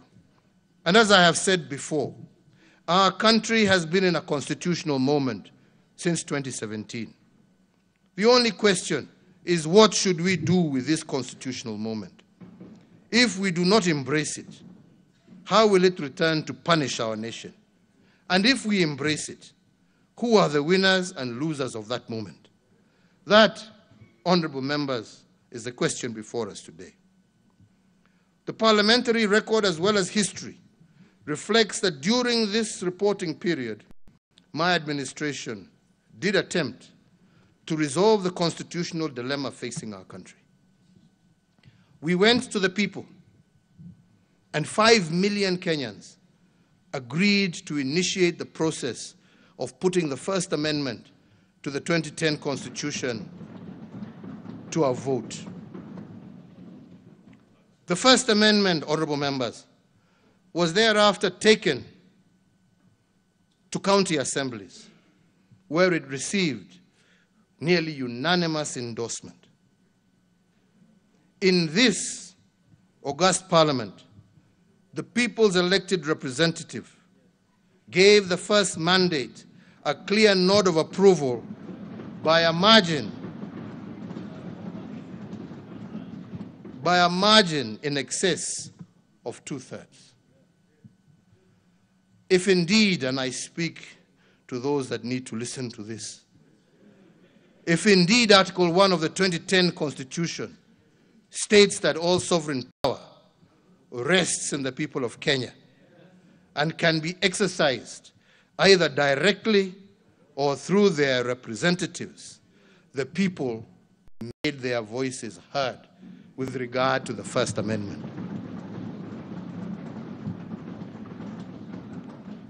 They exercised this power directly through the IEBC petition for constitutional change. They made this petition indirectly through the county assemblies and parliament, and the record of parliament attests to the fact that the people of Kenya wanted a constitutional change, but a few individuals sat down in a back room and they decided otherwise.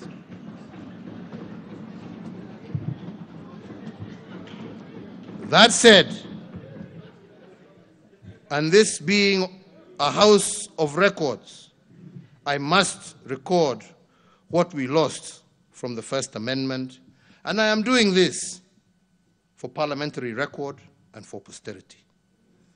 The first loss was equity in resource allocation.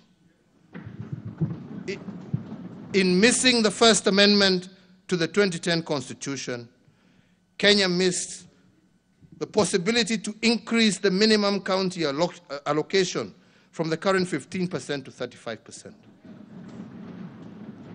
My administration, as I mentioned earlier, has increased this allocation to 30%, but this only through administrative fiat. But to anchor this goodwill in the Constitution so that devolution is embedded, we wanted a constitutional amendment that was clear and certain. This, honorable members, did not happen. Had this amendment been adopted, counties would have by law received Kenya shillings 562 billion instead of the 316 billion allocated to them in the 2020-21 budget, an increase of over 75% of their current allocation. The second loss, honorable members, from the First Amendment was proportional representation. Proportionality is about the equitable distribution of resources amongst all groups. And on this particular point, I just want to focus on one: gender balance among.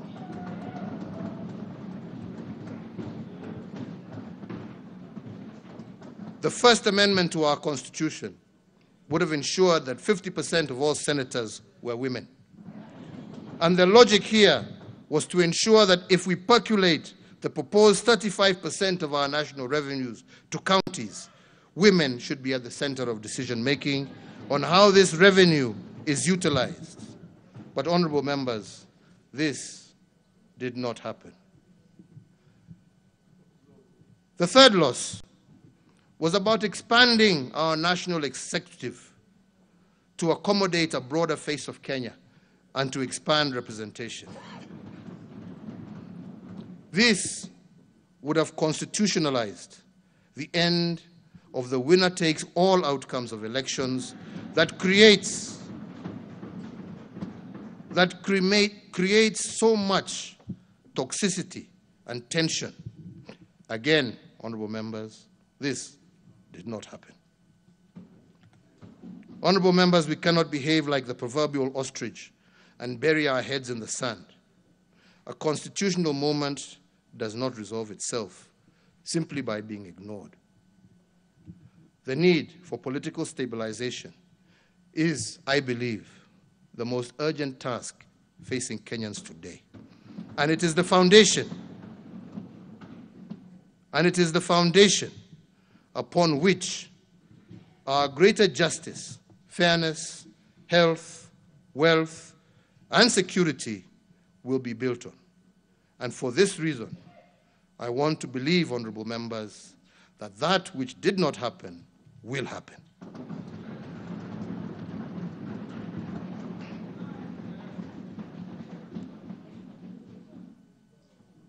Honorable speakers, ladies and gentlemen,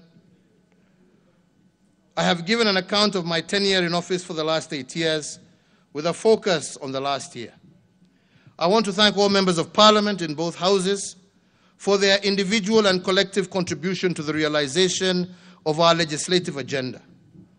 Over this last year, the National Assembly considered and passed 30 bills, while the Senate passed 19 bills, out of which 3 bills have received presidential assent, while 16 others are before the National Assembly. Mr. Speaker, I also note with appreciation that the National Assembly considered and approved 4 sessional papers, 36 statutory instruments, 15 treaties over the past 1 year, including the Economic Partnership Agreement between the Republic of Kenya and the United Kingdom and Northern Ireland. As you are aware, there are a number of critical legislative proposals emanating from the executive which are still pending in Parliament.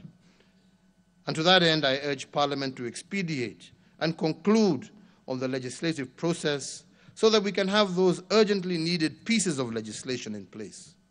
My administration has also submitted the Huduma Bill, which is so far conclusively institutionalized the reforms of the national identity ecosystem through the establishment of the National Integrated Identity Management System. The other seminal legislative proposals include the Political Parties Amendment Bill, the Political Party Membership Regulation, the Government Contracts Bill, the Kenya National Blood Transfusion Bill, the Irrigation Amendment Bill 2021, the Irrigation Amendment Bill, the Kenya National Library Services Bill, the Proceeds of Crime and Anti-Money Laundering Amendment Bill 2021, and once enacted into law, the Proceeds of Crime and Anti-Money Laundering Amendment will enhance the integrity of our financial system by closing the last loopholes in our war against money laundering and other such maneno. This amendment is not in any way expected to erode a key tenet of the legal practice of advocate-client privilege. I, however, note that on Friday this week, Parliament shall proceed to its traditional long recess.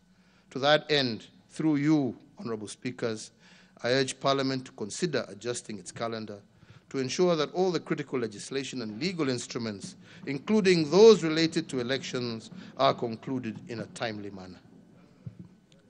As we look for the future, honorable members, I see great promise. However, just as I said earlier, we must be bold enough to shape it. In just about 8 years, our National Development Blueprint, Kenya Vision 2030, will have run its course, and with it will come the dawn of the fourth decade of the 21st century. By 2030, Kenya will be home to about 63 million of us. The foundation that successive administrations have built will bear true dividends if we boldly reimagine our futures. But if we go it alone, we might not secure the best opportunities for our children.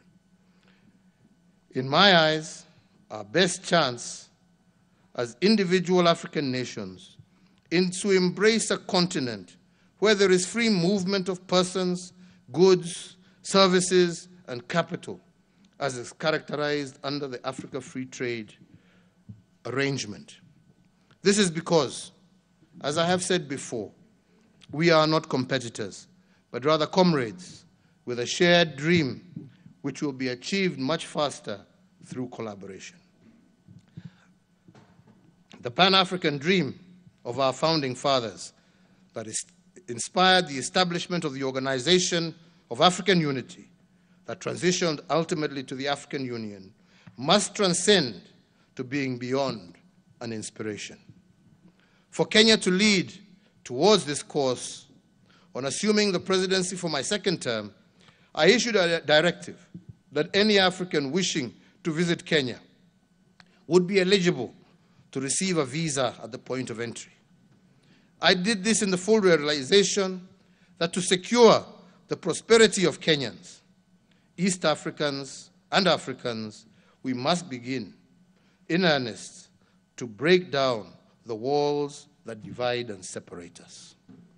So, Mr. Speaker, or Mr. Speakers, I challenge Parliament to put in place a legal framework to lead to closer union with our brethren in East Africa and across the continent, and to advocate for shared prosperity, greater fraternity, and greater security in Africa. Mr. Speaker, this intent must, however, be preceded by a solidification of the various regional blocs, and in particular, our own East African community. I say this because the whole is greater than the sum of its parts. When each part appreciates its role and the contribution of other parts, then the body is able to function effectively. The African Union will only be strong and vibrant when our regional blocs are of similar character. We must simultaneously re-energize our common bond as brothers and sisters in East Africa, even as we craft a path to the single African Union. This, Mr. Speaker, is the future that I see, and Mr. Speakers lead this Parliament in tearing down these barriers. So, honorable speakers, honorable members, it is now my high privilege and extreme pleasure to submit to Parliament the following 3 reports as required by the Katiba. A, report on measures taken and progress achieved in the realization of our national values 2020, report on progress made in fulfilling the international obligations of the Republic 2020, and C, report on the state of security of Kenya 2020. I have the pleasure of submitting alongside the constitutionally required reports, the report on the Kenya Business Climate Reforms Milestone Report 2020-21. I submit the report in recognition that micro, small, and medium enterprises remain the lifeblood of our economy, and as I stated earlier, my administration has instituted various reforms over the last years that tore down the barriers that constrain the growth of micro, small, and medium enterprises, enabling these enterprises to seize more opportunities and build back better. In that regard, I commit the reports of the record to the record of Parliament so as to maintain the momentum of the powerful engine that has kept our economy roaring. I thank you all, and may God bless you, and may God bless, preserve, and protect the Republic of Kenya and her people. And now, therefore, I hand over the reports to the Speaker of the Senate and the Speaker of the National Assembly in that order. Asanteni sana.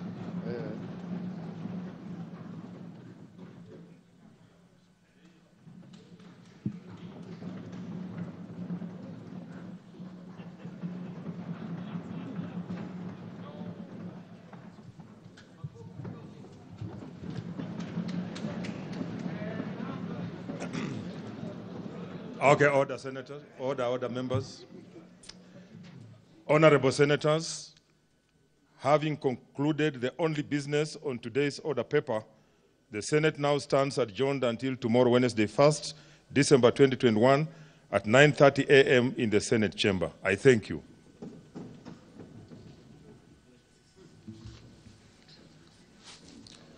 Honourable members of the National Assembly, the National Assembly now stands adjourned until Wednesday, 1st of December 2021 at 9:30 a.m.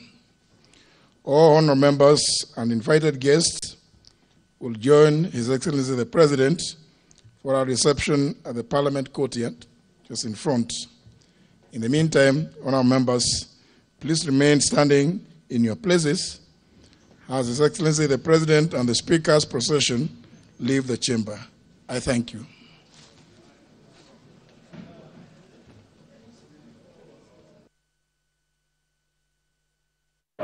Well, that is President Uhuru Kenyatta, who's just ended his speech that took about 2.5 hours, enumerating so much that his government has been able to do in the last 8 years of his administration, and not probably saying whether this is his last or not, but he's been able to touch on every sector, including health, economy, even going as far as saying that his government has been able, despite the COVID-19 restrictions and all that has been able to be felt in most parts of the country, that he has, during that time, his administration has been able to experience double-digit growth.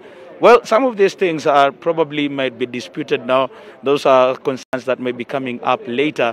But according to President Uhuru Kenyatta, Kenya has been able to do tremendously well with the limited resources that we've had and also with the lockdown that was experienced.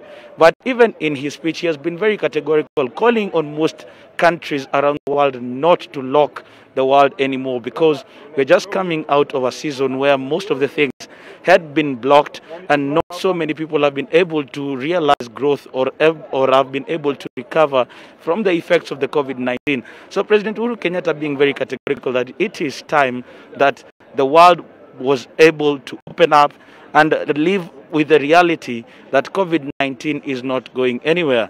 Remember even acknowledging the fact that the new strand is here, but most of the people, as he has been able to say, about 7.1 million have 7.1 million have already been vaccinated, but he's calling that starting tomorrow, that is the first, let us have 25 days of a push to have most Kenyans vaccinated. But one of the highlights of the speech, where President Uhuru Kenyatta has not been very categorical, is on the fact of the Building Bridges initiative, going word by word with what Kenyans stood to lose if that matter did not come. But there's a phrase I want to call from President Uhuru Kenyatta, and he says, that which did not happen will happen. An ambiguous statement that probably points at the possibility that he might want to go the lengths to make sure that the BBI comes back. These are some of the statements, and probably I would want to get one or two people to probably speak on this. Mheshimiwa, how are you? Very good, sir. There was a speech by President Uhuru Kenyatta. How would you rate it yourself? How was it? Is it live? Yeah, the speech was well balanced in my view, because it addressed basically all the key areas that were in contention, and is given the country hope, because that's the key thing really. The country must be continually given hope, so that as we move forward, we know that there's a bright future ahead of us. But there's a statement that President Uhuru Kenyatta has been able to say, and this is with regards to the Building Bridges initiative, and he has said that which did not happen will happen. That's a definite statement. How was it? He has simply said that what BBI intended to achieve will be achieved through other means. And the first approach is to deal with it politically, through elections. Yes. What do you mean by through elections? I don't know exactly what he meant. I can only suspect, I can only guess that he meant that first, once we win the elections, the group, the side that is progressive, the progressive formation wins the elections, then they can bring into place these changes that were envisaged under the BBI framework. Thank you. Well, here is also another member, Osoti, and there is this question that President Uhuru Kenyatta has said, that which did not happen will happen. And this is immediately after he went through the statement about how Kenya has stood to lose from the BBI not passing, and what was therein. What do you think that statement meant? Well, first of all, we must appreciate that the president has talked about the achievement of his regime, especially in his second term. And you know, a large part of the second term was largely made possible because of the handshake between President Uhuru Kenyatta and opposition leader Raila Odinga. So by President saying that what has not happened will happen, he was simply saying that Kenya is in the constitutional moment, and if that constitutional moment was not made possible within this period, then it will be made possible after 2022 election. Well, that's another statement. I can see Ndindi Nyoro coming here, and there is that statement. The president still insists that the country is in a constitutional mood, and that which did not happen will happen. According to you, what do you think that statement meant? And also, I see most of you from UDA are wearing yellow ties today. Even the president is in yellow, I'm sure you noted. But Muriithi, I want to say that today's State of the Nation address was underwhelming at best, because we expected the president to talk about, of course, the prices of the produce of our farmers, which he never did. And by the way, Muriithi, to some extent, it was like Netflix inside Parliament, because there was a great divide in reality between what was happening out there and what the Kenyan people are actually going through. The president reported about the economic growth, but Kenyans cannot see it. The president talked about fertilizer prices. By the way, fertilizer prices have almost doubled during this season, and I hope maybe the president was misguided by his advisors, because what he reported was actually not what is out here. But I want to say that also, we expected the president to talk about the debt levels of our country, which he never did. It is a very crucial matter, given the macroeconomy of our country, so that we can now try to blend between the infrastructural development and actually the real cost of this infrastructure in our country. Well, Mheshimiwa Ndindi Nyoro believes that the president's speech was underwhelming. Do you share the same sentiment? No, I think the president was very candid in terms of the progress that he has made. in terms of the 11 trillion GDP growth that has never been seen before in the country, in terms of the 6.4% expected growth, a double-digit growth that the country is going to have. But in his speech, he demonstrated there's a missing link, that if we passed, we had a constitutional moment. And if we expanded the executive, we'd have the unity of Kenyans together.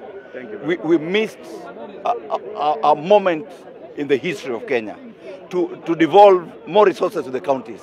That, for me, is a parting shot. Well, those are some of the sentiments that are coming in. Yes. My name is Honorable Rashid Amin, MP Wajia's constituency. His Excellency Uhuru Muigai Kenyatta has used the session to give his record scorecard. For the last 8 years, he has been very clear. He said the economy has improved, and Kenya has become from the wealthiest country from 13 to 6. That was a clear indication. How is that going to be transferred to the rest of Kenyans is one thing we are going to see, whether the poverty index has reduced or not. But one critical thing he has given in terms of his succession plan, he said that the BBI, he believed the BBI, it had good intentions, it has the economy, it has this. But one thing he said, if it's not going to happen now, it is going to happen later. It means clearly that he has a mind, anybody who is a true believer, any leader among the principals who is a believer in BBI, is his direction of where the political intention is going to be. The political direction. Well, we also have former Majority Leader Aden Duale, and President Uhuru Kenyatta has outlined his achievements. No, you tell me what is my reaction. No, that's what I'm saying. The president has come out and outlined his reaction, but you must have a reaction to this. Also, with regards to what he has said, that which will not has not happened will happen. No. The president has missed the point. The State of the Nation address is a constitutional function anchored in Article 132. And it says fundamentally the president is supposed to address the nation on his government obligation, international obligation, on matters of national security the last 1 year, and more so on how his government has complied with the various national values as entrenched in Article 10. But the president went out of the way. In fact, for the first time he came at 3:45. Contrary to the 2:30 timeline set for the legislature. So what the president did today was just even abuse the legislature. The president went further and attacked the judiciary and particularly judges who participated in the judgment. Some of them who are at the gallery, you know? Some of them who are at the gallery. Yeah. Well, yeah. No, some of them, you know, Judge Musinga was at the gallery. The president basically attacked Judge Musinga. We expected the president on the matter of national security to tell the country the extrajudicial killings and the disappearance taking place in our country. He didn't say it. So the president was not supposed to outline his achievements. Let me finish. The president did his achievement, but the constitution gives him certain issues he must address. It's not an open check. The president was supposed to talk about national security, and that's why I'm saying the current issue of extrajudicial killing and disappearance was on the table. The president was supposed to talk about the national debt. You cannot talk about the GDP growth rate and Kenya being the 6th wealthiest when you leave the scrolling debt burden in our country that is coming as a result of his engagement with the Chinese. The president did not talk about on national values, on why his government is not obeying court orders. These are the issues. And then finally, I want to talk to the people who write the president's speech. You should give the president a summary speech. You can't give the president a speech that can fit a whole box. But you've been majority leader before, and most of those times he's also spoken for 2 hours. Why would you castigate this one? No. The president used to leave the chamber by 4:30. I can tell you, my friend, I was the leader majority. The president cannot start at 3:45 and leave at 6. It has never happened. I served during President Kibaki. I served during President Uhuru Kenyatta. So you go back. I mean, the records are there. The president used to come here at 4:30. So the people who prepare a speech for the president, they must be candid. You saw the president, I'm sure he has left a whole bunch of his speech. And we don't know what Maybe the issues even I'm raising contain that section that the president left. Well, thank you very much. I have my colleague Seth Olale on the other side, and Seth will be taking on with regards to speaking to other people because we are a team. Seth? Well, thank you so much, Kennedy Mutredi. Right now, I'm just going to show you where the president is after that very long speech. President Uhuru Kenyatta just having some refreshments. Of course, has been accompanied by the deputy president, that is William Ruto, and a host of other MPs, and of course led by both speakers of the National Assembly. We're talking about the Senate as well as the National Assembly. Now, I'm just going to be joined shortly also by, just to get some reactions from those who are in attendance in this particular address of the nation, the state address of the nation. And earlier on, I had the Nairobi governor, that is Johnson Sakaja. I'm just going to call him. He tells me he's busy, but let me just grab him. Remember, after that particular very, very, very long speech, it's time for members of parliament just to refresh and just have some refreshments. And right now, the Nairobi governor, senator, I beg your pardon, that is Johnson Sakaja, just going to tell us some of the reactions. Nairobi Senator Sakaja, it was a very long, very, very long speech, but maybe the key highlights out of the president's remarks today. It was a very long speech. I don't know how you summarize it, but he had put it in a number of categories. Our response to COVID, the economic situation, and of course the achievements of his government. I think this being one of the last State of the Nation addresses that you expect, of course he would give an exposition of the things he's been able to do. And I think we must commend the government on the COVID response. The COVID response has been great. We have, of course, we've lost lives, but we'd have lost many more if certain bold moves, which he has made, were not made at that point. On the economic indicators, of course, it's good to see the numbers that he said. You know, Kenya's GDP more than doubling, coming to be the 6th wealthiest country. But what's of concern to the citizen is, do I feel that strength, economic strength? And it takes time, because until people feel it in their pocket, then they will just think these are just numbers being bandied around or just statistics. The real economic growth then is when it translates to the common mwananchi and not a select few. And I was just going to ask you if you think the common mwananchi's issues were tackled by the president's remarks. His remarks were really not to tackle the mwananchi's issues, it's to give a scorecard of his government. The vote on whether the issues have been tackled is what the mwananchi will be able to take at the next election. He is just giving what he believes is his scorecard as the president. And talking about the scorecard, from a rating of 1 to 10, how do you think the president has performed so far? I don't think it's fair to give a blanket rating 1 to 10, because there are certain aspects where the president has done extremely well. If you look at infrastructure, even as he said, you know, from the roads to the electricity to many of those aspects, he's done exceedingly better than any other government. Yeah, the COVID response has been good. The education, healthcare, the number of hospitals, that is 10 out of 10. If you look at social issues, then about money in people's pocket, that has been down. But of course, these are things that take time. So the effects of what the president has done may be felt maybe another 2, 3, 4 years after his term. But today Kenyans are broke. Kenyans don't have money in their pocket. Kenyans are hungry. There's a big drought. People cannot afford fees. People cannot afford healthcare. So those are the things that become then effects that are felt from the medium to the long term, not in the short to medium term. Thank you so much, Johnson Sakaja. Thank you for speaking to us. The Nairobi senator just giving his remarks on what the president actually said, issues ranging from security, economy, and of course issues to do with health. And he spoke very much about the pandemic, that is the COVID-19, what the government has done so far to contain this particular disaster. But it does not end here, and I'm sure the guests who are here, led by the president, that is Uhuru Kenyatta, his deputy, and the leader of opposition, and many other legislators who are camping here at Parliament buildings, they're going to have some refreshments.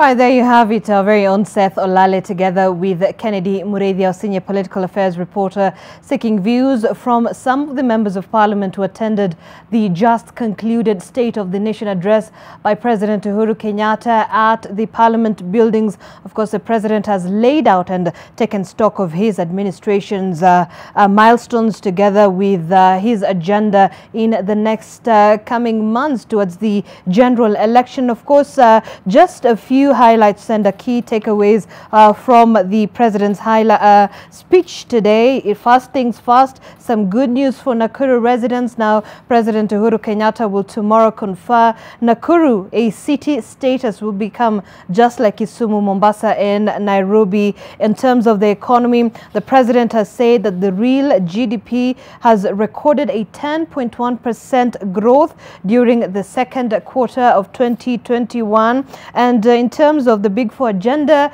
he's spoken quite a lot about the road infrastructure, saying for so far the government has managed to build about 10,500 kilometers of road since his administration took over. And look, a lot has been spoken about in the president's speech. We'll be analyzing most of these issues and especially the COVID-19 response in the country in our 7 and 9 p.m. bulletins, which will be coming in just a moment. But thank you so much for being part of this special feature and this special broadcast this evening. My name is Zainab Ismail. Thank you for watching. Stay with us.